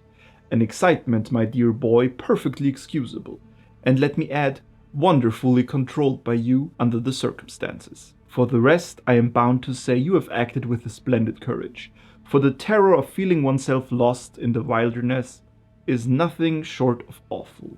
And had I been in your place, I don't for a moment believe I could have behaved with 1/4 of your wisdom and decision. The only thing I find it uncommonly difficult to explain is that damned odor. Ah, yes, early 20th century psychiatrists. Your wife wants the right to vote, it's probably because she only had 7 kids in the last 4 years. Quick, give her some morphine against hysteria. I also fuck my patients a lot, like you can imagine him smoking a cigar in the pipe and feeling super cool about himself. Also, again, the odor sticks out, right? That nobody can explain. I like that. Everything else can be more or less objectively measured and disproven, right? Like fingerprints and pictures and everything. But smells, even nowadays, are so goddamn elusive and subjective. It made me sick, I assure you, declared his nephew. Positively dizzy. Simpson, because his uncle is such an unemotional asshat, gets a bit defiant. I very much understand him. The trio arrives at that little camp. The tent is still standing, the piece of paper is still there, only the cache of food has been looted by muskrats, squirrels, and minks. Well, fellers, you ain't here, exclaimed Hank loudly after his fashion. And that's as certain as the coal supply down below. But war he's got to buy this time is about as uncertain as the trade in crowns into other place. I propose, he added, that we start out at once and hunt for him like hell. Witnessing the whole scene gets the whole group closer to what actually happened. The bed of branches in the tent still has his shape imprinted. Simpson feels like his whole world is at stake right now. And that's the direction he ran off in, he said to his 2 companions, pointing in the direction where the guide had vanished that morning in the grey dawn. Straight down there he ran like a deer, in between the birch and the hemlock. Hank and Dr. Cathcart exchanged glances. And it was about 2 miles down there in a straight line, continued the other, speaking with something of the former terror in his voice, that I followed his trail to the place where it stopped, dead. And where you heard him calling and caught the stench and all the rest of the wicked entertainment, cried Hank with a volubility that betrayed his keen distress. And where your excitement overcame you to the point of producing illusions, added Dr. Cathcart under his breath, yet not so low that his nephew did not hear it. Can you shut the fuck up, Cathcart? Just shut up and be useful. You're putting yourself up a pedestal that is so high that falling down will probably hurt you. There's still 2 good hours of daylight left. Simpson is too exhausted, so he stays back and he takes care of the fire, while Hank and Cathcart go follow the tracks. After 3 hours, it's too dark and the 2 of them return to camp. Fresh snow has covered the signs. There are actually no tracks of anything, but there were still the blazed trees where Simpson left marks with his axe. They can't really do anything else at this point, so the squad sits down for supper. The mood is grim. Defago has a wife and family at Red Portage, and he's also the main breadwinner there. The trio openly talks what's going on and what they should do. It's not the first case in Cathcart's experience as a psychologist where somebody surrenders to wilderness and solitude. And Defago was very predisposed to this stuff, as you remember. Something during the trip must have pushed Defago over the edge. He has probably wandered off and died of exhaustion. He won't find back to camp. He might have become so unstable that he hurt or even ended himself. It's probably over already. But Hank insists on waiting and searching until the end of the next day. As systematically as possible. They plan, but they also talk about what exactly must have happened to Defago's mind. Hank is mostly quiet, disliking the whole topic, for he admitted that a story ran over all this section of the country to the effect that several Native Americans had seen the Wendigo along the shores of 50 Island waters in the fall of last year, and that this was the true reason of Defago's disinclination to hunt there. Hank doubtlessly felt that he had in a sense helped his old pal to death by over-persuading him. When the tribesman goes crazy, he explained, talking to himself more than to the others it seemed, it's always put that he's seen the Wendigo, and poor old Defago was superstitious down to the very heels. And then Simpson finally spills the beans. He leaves out almost no detail, everything that he experienced, that he felt and thought. He only omitted the strange language used. But Defago surely had already told you all these details of the Wendigo legend, my dear fellow, insisted the doctor. I mean that he had talked about it and thus put into your mind the ideas which your own excitement afterwards developed? But Defago had barely mentioned anything about the Wendigo, Simpson replies, and he himself didn't even know the beast or its name. Also, shut the fuck up, Cathcart. Cathcart actually has to surrender at this point, and he does. But of course not directly. He keeps quiet. But he admits the whole thing in his behavior. That's really cool again. He kept his back against a good stout tree. He poked the fire into a blaze the moment it showed signs of dying down. He was quicker than any of them to notice the least sound in the night about them. A fish jumping in the lake, a twig snapping in the bush, the dropping of occasional fragments of frozen snow from the branches overheard where the heat loosened them. His voice too changed a little in quality, becoming a shade less confident, lower also in tone. Somebody is afraid, and that somebody is me. And it's also the doctor, I guess. And Igor, wherever he is. And apparently Hank. Hank was the most honest of the group. He said next to nothing. He never once, however, turned his back to the darkness. His face was always to the forest, and when wood was needed, he didn't go farther than was necessary to get it. I've been to the forest twice today. Once like more of a deep dive, and the other one just a short little walk. And my girlfriend had to remove ticks, and one of them was in my eyebrows. They're out to get you. Not just the man, but also the ticks. I think there's a lot of common between ticks and corporate overlords. It's a bit mean to ticks, isn't it? Chapter 7. The evening passes, it's quiet, and nobody wants to go to bed. Hank and Cathcart, they start talking about the legend of the Wendigo. The legend is picturesque enough, observed the doctor after one of the longer pauses, speaking to break it rather than because he had anything to say. For the Wendigo is simply the call of the wild personified, which some natures hear to their own destruction. Hank adds that the creature calls you by your name, the voice resembling all the minor sounds of the bush. Wind, falling water, cries of the animal, and so forth. When a victim hears that, it's over. They wander off, their eyes bleeding and their feet burning from the speed at which the Wendigo drags its prey. At some point the feet will fall off and new ones will grow, resembling the creature's feet. The forest spirit doesn't keep to the ground. It jumps. Sometimes it jumps so high that the dragged off human thinks he's between the stars.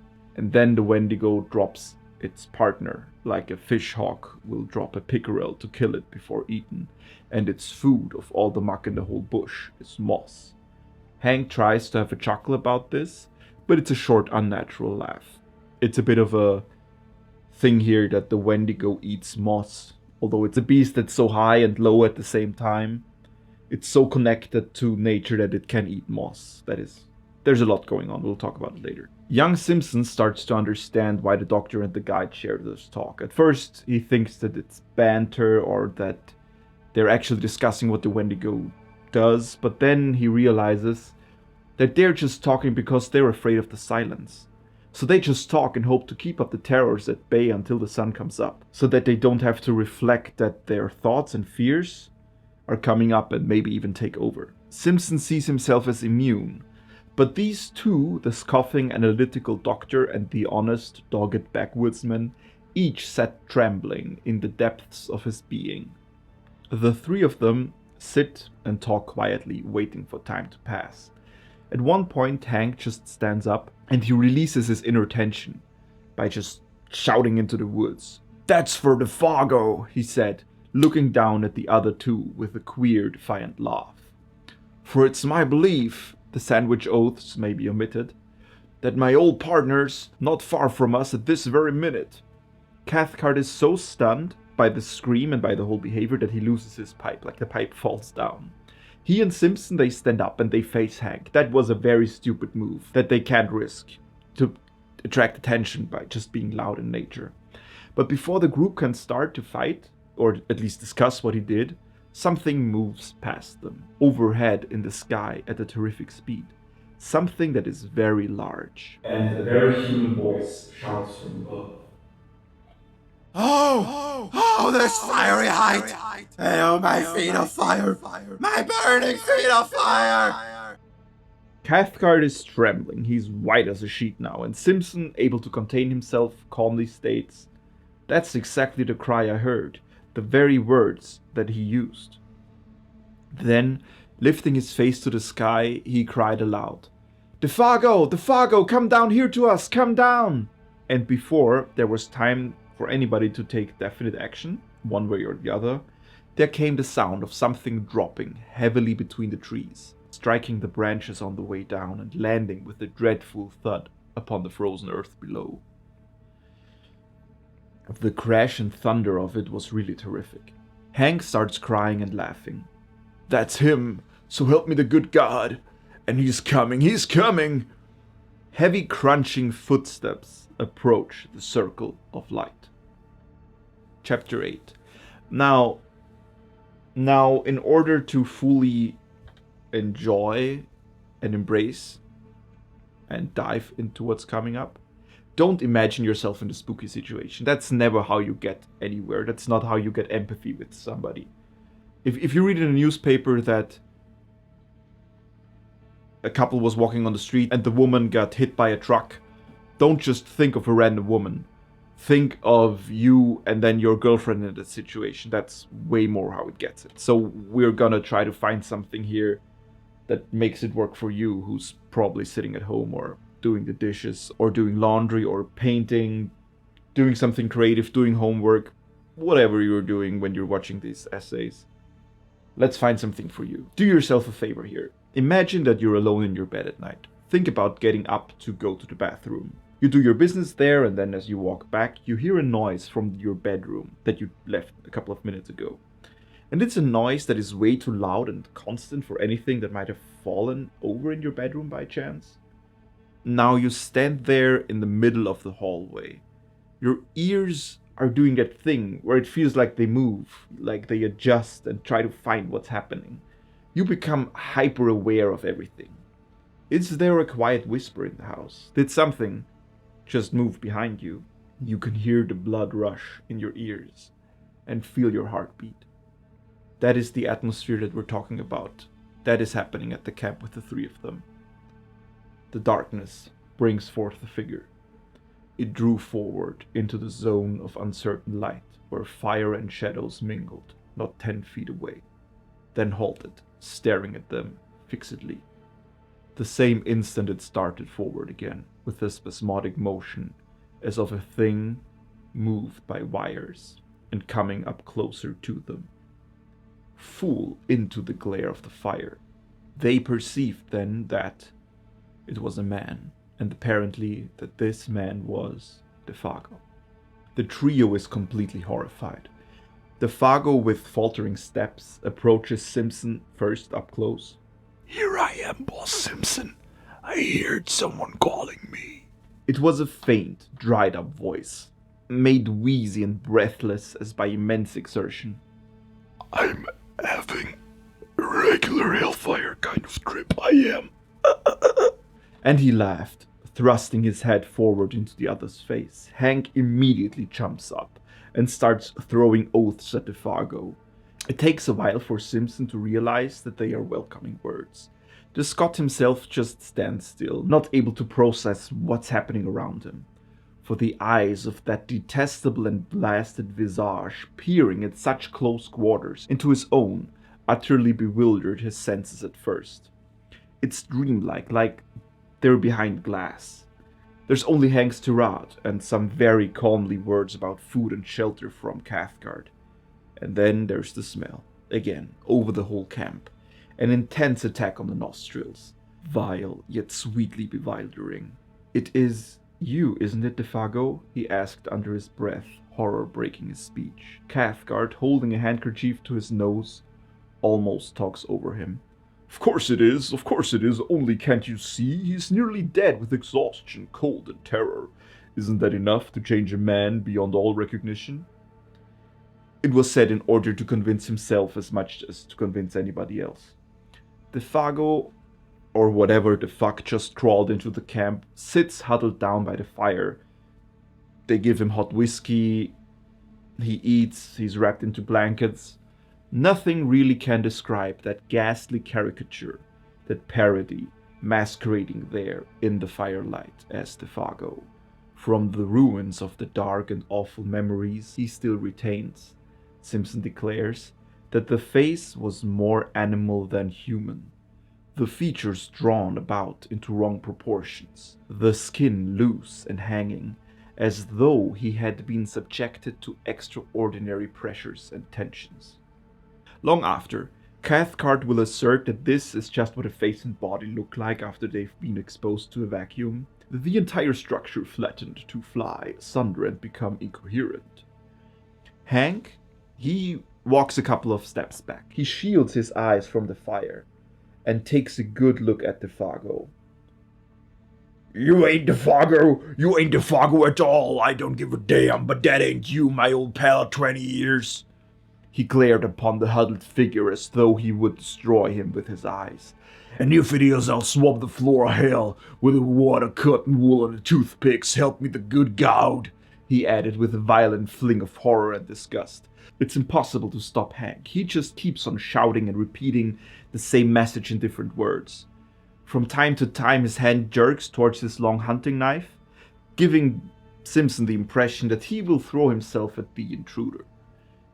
It only stops when he starts crying, his voice breaks, and he collapses on the ground. Cathcart persuades him to get into the tent and lie down, and for the rest of the affair, he will witness everything through the slightly open tent flaps. Simpson and his uncle, they square up, and they almost confront Defago. "Defago, tell us what's happened, just a little, so that we know how best to help you," asks Cathcart with authority. But that authority quickly disappears when the figure turns to him. A face so piteous, so terrible, and so little like humanity that the doctor shrank back from him, as from something spiritually unclean. Simpson, watching close behind him, says he got the impression of a mask that was on the verge of dropping off, and that underneath they would discover something black and diabolical, revealed in utter nakedness. "Out with it, man! Out with it!" Cathcart cried, terror running neck and neck with entreaty. "None of us can stand this much longer." It was the cry of instinct over reason. Defago, with a wide smile and this eerie voice, answers, "I seen that great Wendigo thing," he whispered, sniffing the air about him exactly like an animal. "I've been with it too."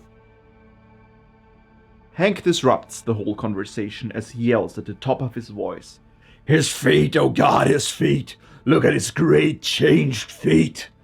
Before Simpson can fully see what is there to see, Cathcart has already jumped up and put blankets around the legs of Defago. There's only a glimpse of something dark and oddly masked instead of the moccasined feet that we're there to expect.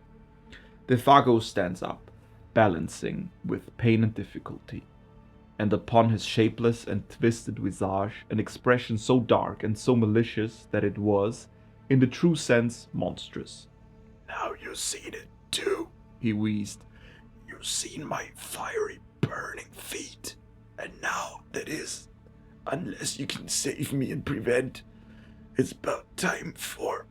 He's again interrupted, but this time not by the group, but by a roaring sound of wind that comes across the lake. The branches shake, the fire is bent, something sweeps about the camp, surrounding it. Defago shook the clinging blankets from his body, turned towards the woods behind, and with the same stumbling motion that had brought him was gone. Only a few seconds later, the roaring wind comes a second time. The hearts of the three men are stricken as they hear a cry from a great height. "Oh, this fiery height! Oh, my feet of fire! My burning feet of fire!" Then died away into untold space and silence. In the last moment, Cathcart is able to seize Hank, who is about to dash headlong into the bushes. "But I want to know, you," shrieked the guide. "I want to see that ain't him at all, but some devil that shunted into his place." Though Hank is absolutely manic, Cathcart manages to pacify him in the tent. He realizes that Simpson has fallen into a fit of crying and hysteria, so he also needs to take care of him. The doctor, he tries to isolate his nephew as far away as he can from Hank, both now on beds of boughs and blankets in the tent. And there Simpson lies, now crying and babbling gibberish into the blanket. A quantity of gibberish about speed and height and fire mingled oddly with biblical memories of the classroom. People with broken faces all on fire are coming at the most awful, awful pace towards the camp. He would moan 1 minute, and the next he would sit up and stare into the woods, intently listening and whisper, "How terrible in the wilderness are the feet of them that..." Until his uncle came across to change the direction of his thoughts and comfort him. Fortunately, sleep manages to cure Hank and Simpson. Until daylight, the doctor keeps watch, his face, body, and mind stricken with terror. At dawn, the doctor makes breakfast, and then he wakes up the others, and by 7 they are already on their way back to camp. I don't need to point out again that sleep plays a big role here, but what I definitely want to point out is that the following quote is a nod to the Bible. As Simpson said, "How terrible in the wilderness are the feet of them that..." And then in the Bible at Romans 10:15, you have, "And how are they to preach unless they are sent? As it is written, how beautiful are the feet of those who preach the good news." Remember this for later. Chapter 9, final chapter. On the way back, they only talk about wholesome and trivial things. Their minds are still filled with pain and terror, looking for any explanation of what happened. Hank, who is described as most primitive, finds it easiest to get his shit together, and then Cathcart, on the other hand of the spectrum, will process the whole affair for longer. Simpson finds his own conclusions. Out there in the heart of unreclaimed wilderness, they had surely witnessed something crudely and essentially primitive. Something that had survived somehow the advance of humanity, had emerged terrifically, betraying a scale of life still monstrous and immature. He envisaged it rather as a glimpse into prehistoric ages, when superstitions, gigantic and uncouth, still oppressed the hearts of men, when the forces of nature were still untamed, the powers that may have haunted a primeval universe not yet withdrawn.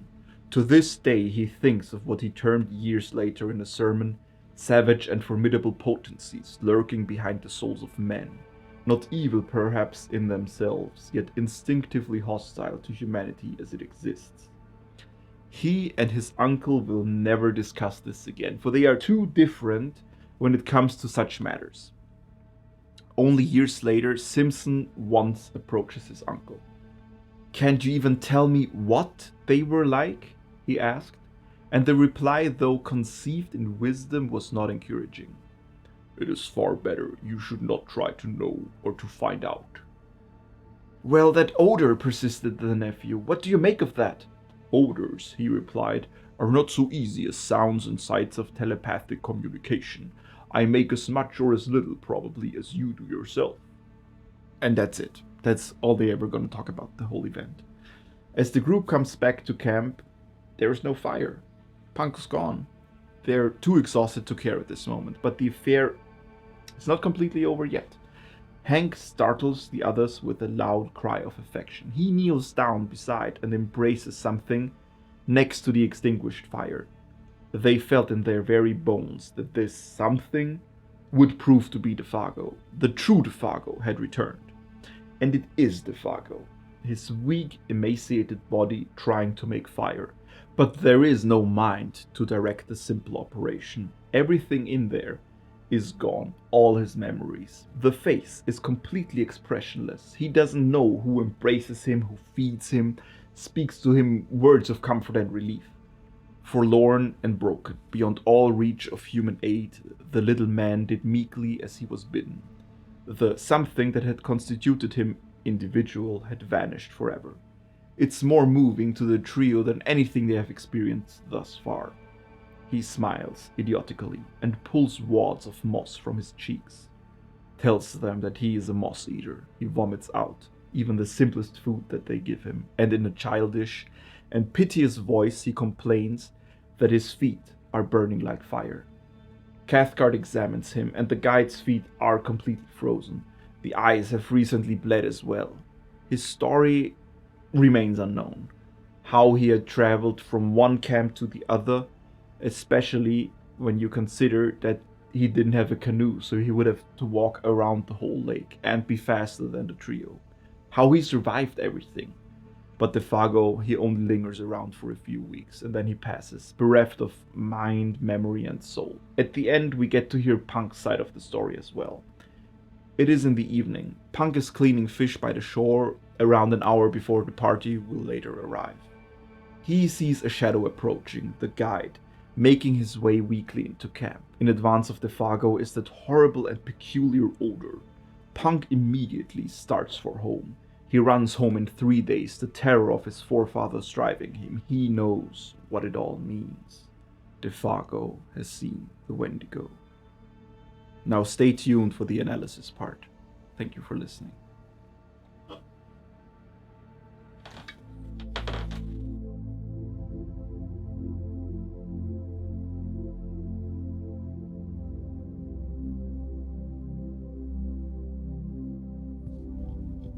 Welcome everybody. I am in Spain right now. I am on holidays. This is my girlfriend's mother's apartment. And the first thing we gotta do, order of business, is open up a Monster Energy, because there's way too much culture around here and we gotta fight that.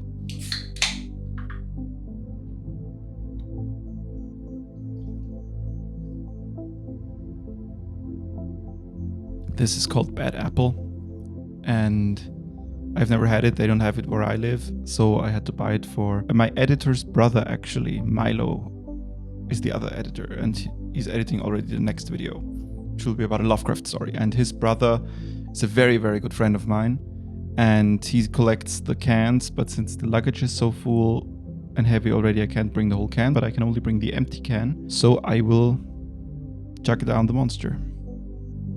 That is a sour apple. Okay, sour. I hope you like the cats. My girlfriend's mother painted them. They were all her old cats. I think all of them are now in heaven or living the rest of their 9 lives somewhere else, but they're super cute. Okay, so let's talk about art for a minute, right? I am here to talk about art and you are here to listen about art, right? That's the whole channel is about art and storytelling. There's gonna be some conspiracy stuff in some other videos later, but for now, it's mostly about art, right? This video is about art. So if you're somebody who watched the first videos, there was always a little disclaimer at the bottom about how I'm trying to get rid of AI art in my videos and that it's more like a placeholder. The reason for this is that I had actually cover artists planned for the videos and artists planned, but if you have collaborated with somebody else on a small project, sometimes, they get a paid project in and so it doesn't work out. Because they have to focus on the paid project because they gotta pay their bills, and so it never worked out. And so last minute I always got some AI stuff, which I didn't love, because it's ruining the art scene. But I was also in that spot where I I'm a person that has ADHD, among other things, and I knew that I needed to start the channel and do that stuff and get into the momentum, because otherwise I would never do it. So I was like, okay, nobody's gonna watch the first couple of videos anyway. I'll just take AI art. But now that we're here and things are going great, I have the time and energy and money to do the real thing, right? Which you've probably already seen my t-shirt, so you know where this is going. So this here is the first time I'm doing what I want to do with all the other videos, which is the cover and a accompanying shirt will be designed by an artist, by different artists for every video, and you can then buy that, and half of the proceeds, so half of the profit, will be going to the artist, and the other half is going to me so that I can actually start not having a loss with every video. So the first artist I want to present to you is Nadia Zimov. I've known her for a couple of years. She's actually a local. She's a friend of mine. She's also from Austria. And she has designed the cover that you've already seen, and she's designed the shirt. Take a good look at the shirt. I can also show you the design here real quick. When I talked to Nadia and already to other artists for the next videos, it was important for me to give them some freedom, not be like, hey, do exactly that, but it was more of a, what is the story to you? What do you feel? Which moments do you feel? Show me what you think would be cool, what moment you would like to present in the story, how it got to you. And Nadia first came up with a really cool cover, which was already amazing. And we were saying, hey, we're gonna do the cover as a shirt, but then she made an extra shirt design, which I really love. And so this is Defago, who is already turned into the Wendigo. There's so many cool little details here. I would like to make a disclaimer also about the artists that I work with, and that is that they get the story and they talk to me about the story, but they do not get to see the video beforehand, and they do not know what kind of an idiot I am. So any stuff I say that you might think is offensive, first of all, cry hard, snowflake.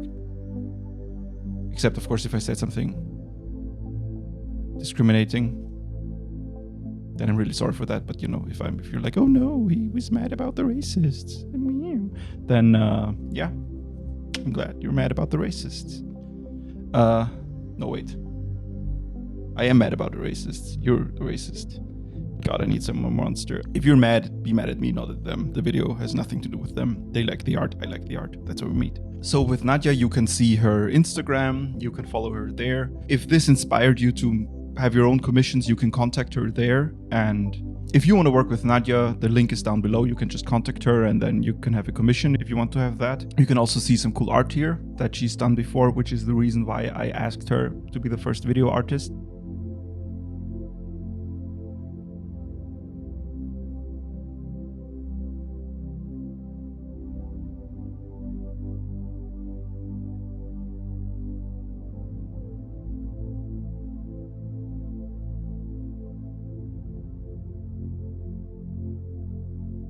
She hasn't known about this Wendigo story before. She actually knew about the Wendigo in the sense of, that you've seen it in Charmed and you've seen it in Antlers, and many movies and stories have the Wendigo. Like, people know the word. In Europe, not as much as in America, but like, it's not a completely unknown. But she didn't know the story that Algernon Blackwood wrote, of course. And I met with her and we sat together in a Mac cafe, and I invited her to it wasn't a Happy Meal, but it was a meal. Because that was the only place where we could kind of sit down that was with air condition, and we talked about the whole thing, and she was really fascinated. I lent her my book and was like, hey, you can read it and see what gets you. We already talked about some of the ideas because she had looked into the story beforehand, before we met, and we had several ideas, and then in the end we set on this thing, which is Defago, or the Wendigo, somebody who is becoming the Wendigo or is already the Wendigo.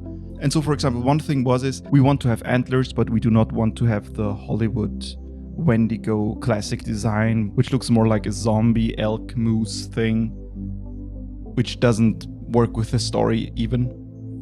But we would like to have something around the head, right? So we did this, or not we, Nadia did this, which is amazing. And what you can see here is that there is something happening around the head. So it could be interpreted in many ways, right? It's either branches growing or tentacles from nature, growing into the mind of the person, driving them insane. Or it could be the Wendigo picking him up. It could be just antlers, just like that.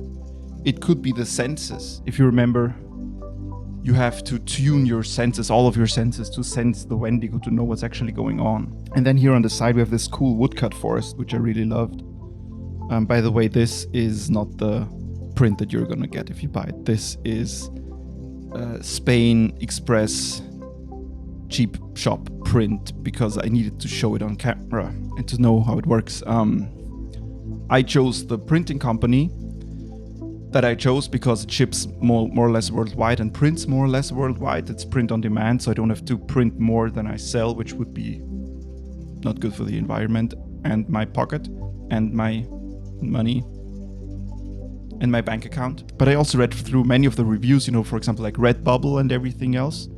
And the thing is, this one is more on the slow side, so it might take 10, 20, I think maybe even 25 days until you get your shirt. But the quality seems to be amazing. So people said that they had the shirt and they have worn it for years with many cycles of washing, and it still looked really good.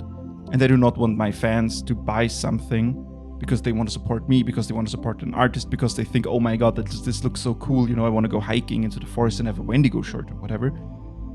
And then, you're disappointed. So I chose for the slower version that has the nicest print and quality. So another cool thing about the design is that when we sent many designs back and forth because small details need to be talked about. But here, you have these cool tidbits, things to make it more beautiful. And then there's these X's on the side. And so I wanted to ask Nadia, hey, did you forget to take them out? Were you gonna mark that, hey, there's gonna be something? And then I realized, oh no, these are the markings that Defago leaves on the tree so that young Simpson can get his way back. That is so cool. That is so cool. So just small details like that. It's really amazing. And of course the feet are all fucked up, and the hands, and and the white eyes. That is just that burnt out eyes. And then here I just really small wanted to have Voidclown Presents up there just so that when people see the shirt they have some relation to the channel, but it should be small, and then in really big, with the Wendigo and Algernon Blackwood, because that's what people are here for. And then of course you have the signature here for Nadia. I insisted on that. I was like, hey, you gotta put your signature on the shirt because it's a piece of art that you made, and so you put your signature on the piece of art. That's how it happens. So yeah, this is her signature in case you're wondering. So if you want to have the shirt, there's different versions you can get on the link, and you're gonna support me, and you're gonna support Nadia, and you're gonna ensure that this channel will be going more into the future. I also hope that you really like this design. I love it, so I'm already happy with having this one. But it would be amazing if some of you also get that shirt. And then, of course, tell me how it is. Send me a picture. Send me a picture of you wearing that shirt in the middle of the woods. I will repost it. This shirt, I don't know if it's gonna be on sale forever. It's gonna be on sale for, a couple of months now, but I don't know how things are gonna happen, how they're gonna work out. I don't know if I wanna have a store with 50 different shirts in a couple of years, and then, it's not as special anymore. Maybe, I don't know yet. But so if you want to get it now. Or don't. This shirt was printed here. I'm 99% sure that the version that you get from the print shop is going to be way nicer. But if you want to make sure, I'm going to order that one as soon as I can order it myself, because I couldn't order it myself because then it would be on it, the whole thing. And then I'm gonna wear it in the next video. I'm gonna give you feedback. Hey, is the print really as cool? And you can see what it really looks like. I'm gonna have the design bigger, and the print will also be a different technique as far as I know. Also, big question, what socials do you guys use? Because I'm on Twitter now with Voidclown and Instagram. And I'm trying to think if I think I have Threads, but I've not really used it a lot. But I want to, you all communicate so much with me here on YouTube. But for, announcements, it's way more useful for me to use the other stuff.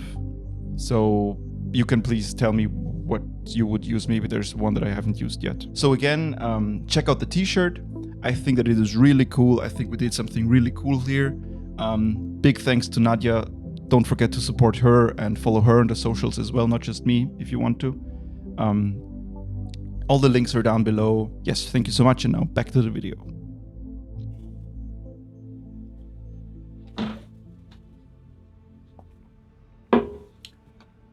Now that was really something, wasn't it? Let's go through the analysis part of the video. Let's go through my thoughts and interesting side notes that I didn't mention in the video. The first question, I think I saw nobody mention it at all online, and it drove me insane. It really drove me insane because you'll find out.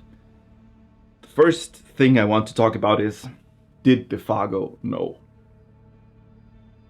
This question burned itself into my brain so hard during the first reading of the story. Because you see, English is not my first language, I think you can tell that.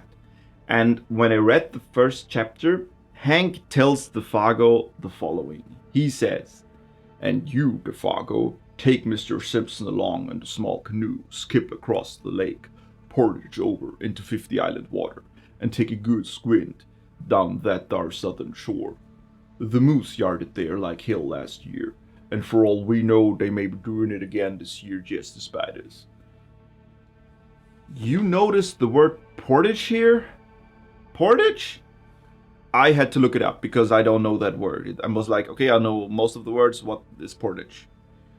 And I looked at it multiple times because I thought, okay, I have made a mistake. It can mean this, but it can also mean that. And the thing in my mind is only when it means this. No, portage only has one meaning, and it means, here's the definition by Merriam-Webster Dictionary. Portage is defined as the carrying of boats or goods over land from one body of water to another, or around an obstacle. So the plan that Hank proposes and that Defago agrees to is that Defago and Simpson take the canoe across the lake, they pick it up, both of them carry it over to 50 Island water, and then they return. I guess they're gonna do canoe stuff there as well, because there's islands, there's 50 islands, there's more than 50 islands, so they would probably check them out with the canoe. But Defago leaves the canoe at the shore. They do not portage. There is no portage business. And I was so bewildered. I thought that I had made a mistake because it just doesn't make any sense. Blackwood maybe just, made a mistake. He had a change of heart. He wrote the story and he wrote it so that later they would go and check out stuff over there with the canoe. And then when he came to that part, he was like, I'll cut that out. They just directly have Wendigo business. And then he changed everything in the beginning, but he didn't change that word. That was my first thought. But it all just makes sense. Defago, he leaves the canoe at the shore. He hides it so that it doesn't get taken. And then he leaves marks on the trees so that Simpson can find it if he's alone. He even talks directly to Simpson to make sure that he knows what to do in case he would have to return alone. Here's the thing, it's not an if he returns alone. I think that Defago knows what's coming to him. I think that if he would do the whole portage business, then later Simpson would have no chance of schlepping that canoe back alone on land. There's no chance. Simpson would be done for, and what does Defago have to fear over there? They have guns, they have food, they have a tent, they have fire. He's a very experienced guide. There's no talk of grizzly bears or anything in the story. It's just moose and then muskrat, otters and beavers and birds. Why would Defago think that he himself would not return? There are several moments in the story where Defago has a sense of what's to come. If it's his mind or if it's senses, where he smells something, for example. Discovering this, I am very sure that Defago marched into his own execution well knowing what was going to happen. Was Defago already possessed or taken by the Wendigos since they first set up camp with Punk and the others, since the first evening? There is so much to speculate here. What do you think? It has to be this way, because Algernon Blackwood is such a good writer and he doesn't leave a word in there that it has such a big meaning to the whole story just to fuck with a YouTuber 100 years later. That would be so mean. Don't be mean, Algernon Blackwood.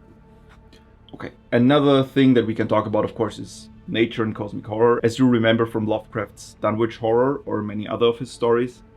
The universe there is described as a hostile and an unforgiving place, and humanity is only a small speck of dust that comes and then goes, like everything else.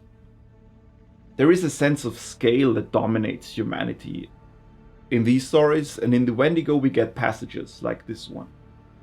Yet ever at the back of his thoughts lay that other aspect of the wilderness, the indifference to human life, the merciless spirit of desolation, which took no note of man. So the notion is very much the same, but instead of the cosmos, we get the Canadian wilderness.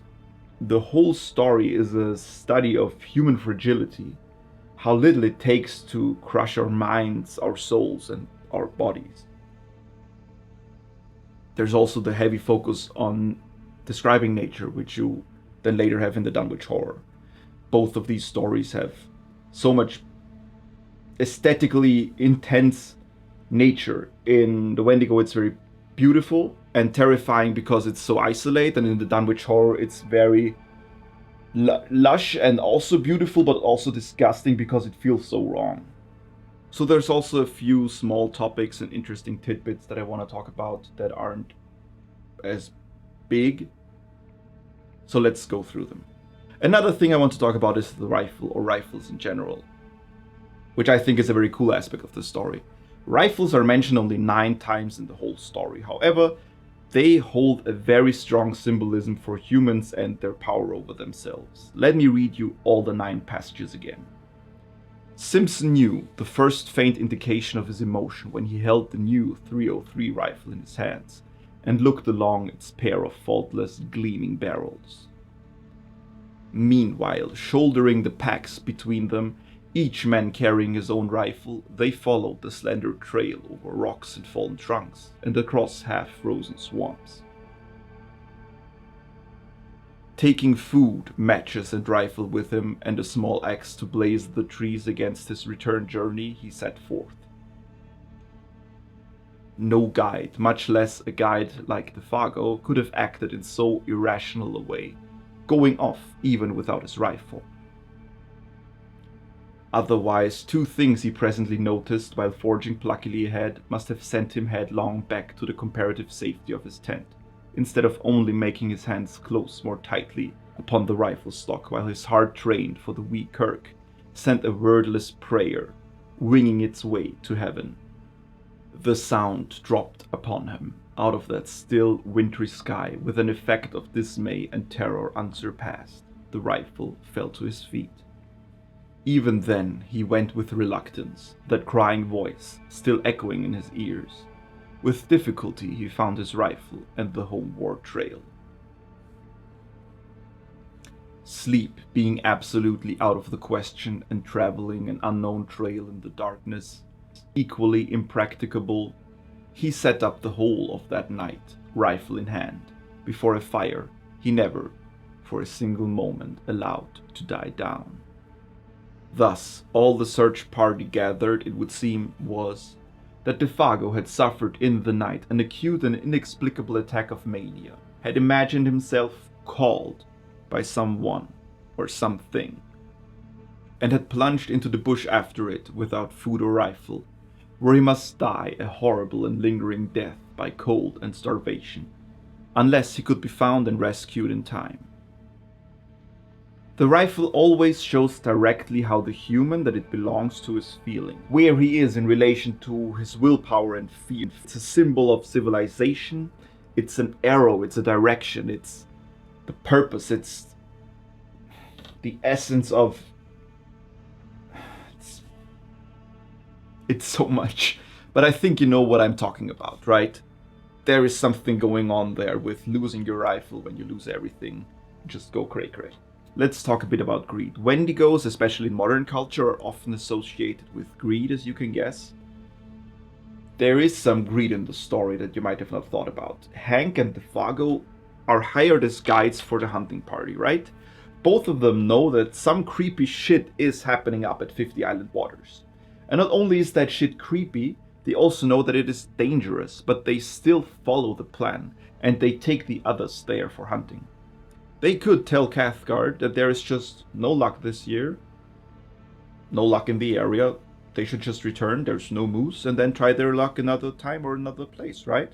But instead, Hank and DeFago push on. They endanger Simpson and they endanger Cathcart, who know little or nothing about any of this, right? That's why they hire 2 guides who are very familiar with the area. And so DeFago later on pays the price, and Hank also pays a price because DeFago is very dear to him, and DeFago's family pays a price. So the greed of the 2 guides who were just like, you know, we have to push on, we can get something out of this, instead of saying, you know what, we're not taking the job. Let's be what's the word? Let's show integrity. Yo, Dr. Cathcart, no luck this year, okay? Just don't go there. There's grizzlies. That's the grizzly mating ground. They bang all day, and then they're so hyped up. The ones who don't get to bang, they're so aggressive, and then they kill you. Don't go there. Let's go to a restaurant that serves moose. Right? But instead, they follow their greed and their... yeah. Let's talk a bit about odor. There is a big focus on smells in the story. The Wendigo has both unearthly smells and an odor that is connected to nature. On the first night, Punk, he goes out into the lake. He feels the call of the Wendigo, and then when he is there, he smells the air. He really takes everything in. And then later, the true DeFago, he comes back to camp, and Punk can sense the Wendigo residue on him via the odor. And Punk bolts. And the same reaction is with DeFago, right? At 50 Island Waters, he almost falls into a trance when he can smell the Wendigo. Another cool aspect is Simpson's coming of age, or his growing up. Next to cosmic horror, mythology, nature, Algernon Blackwood's Wendigo also has a cool coming of age aspect. You see, in the beginning, young Simpson is an absolute wimp, a sheltered student, he's impressed and overwhelmed easily. Dr. Cathcart, his uncle, very much has his hand over him, right? And then Simpson, he splits away from the father figure and goes on his own nice, horrible little adventure with DeFago. And then even before DeFago goes missing, he can barely handle the isolation already. The split from civilization, the split from everybody else taking care of him. Suddenly it's just, uh-oh, I have to take care of myself. And then, when shit hits the fan, he almost goes bonkers. He almost loses it. Well, he actually loses it. But then, he gets his shit together. He actually handles the situation pretty well. Later, he even stands up and talks back to his uncle when they discuss things. Simpson is even the one who, during some of the scenes later on, manages the best out of the trio of him, DeFago, and Cathcart. He still succumbs to the whole Wendigo terror though, and then Cathcart still has to take care of him. Simpson has some stuff to learn in the end. But he returns from the hunting trip as a bit of a grown man, as an individual at least, who can stand his own ground. It's again a bit of individuation, which we already had during Rats in the Walls. And whenever I can, I sprinkle some Jung into my work, because I love it. Last but not least, we have the Christian mythos reverse. There is actually a small idea, it's not mine. Except for did DeFago know, none of this is mine. That the Wendigo is a perverted version of Christianity. You see, DeFago, a man, he goes into the wilderness. He is drawn there, almost taken, right? He is lured, he is tempted. He's giving into the temptation the Wendigos call.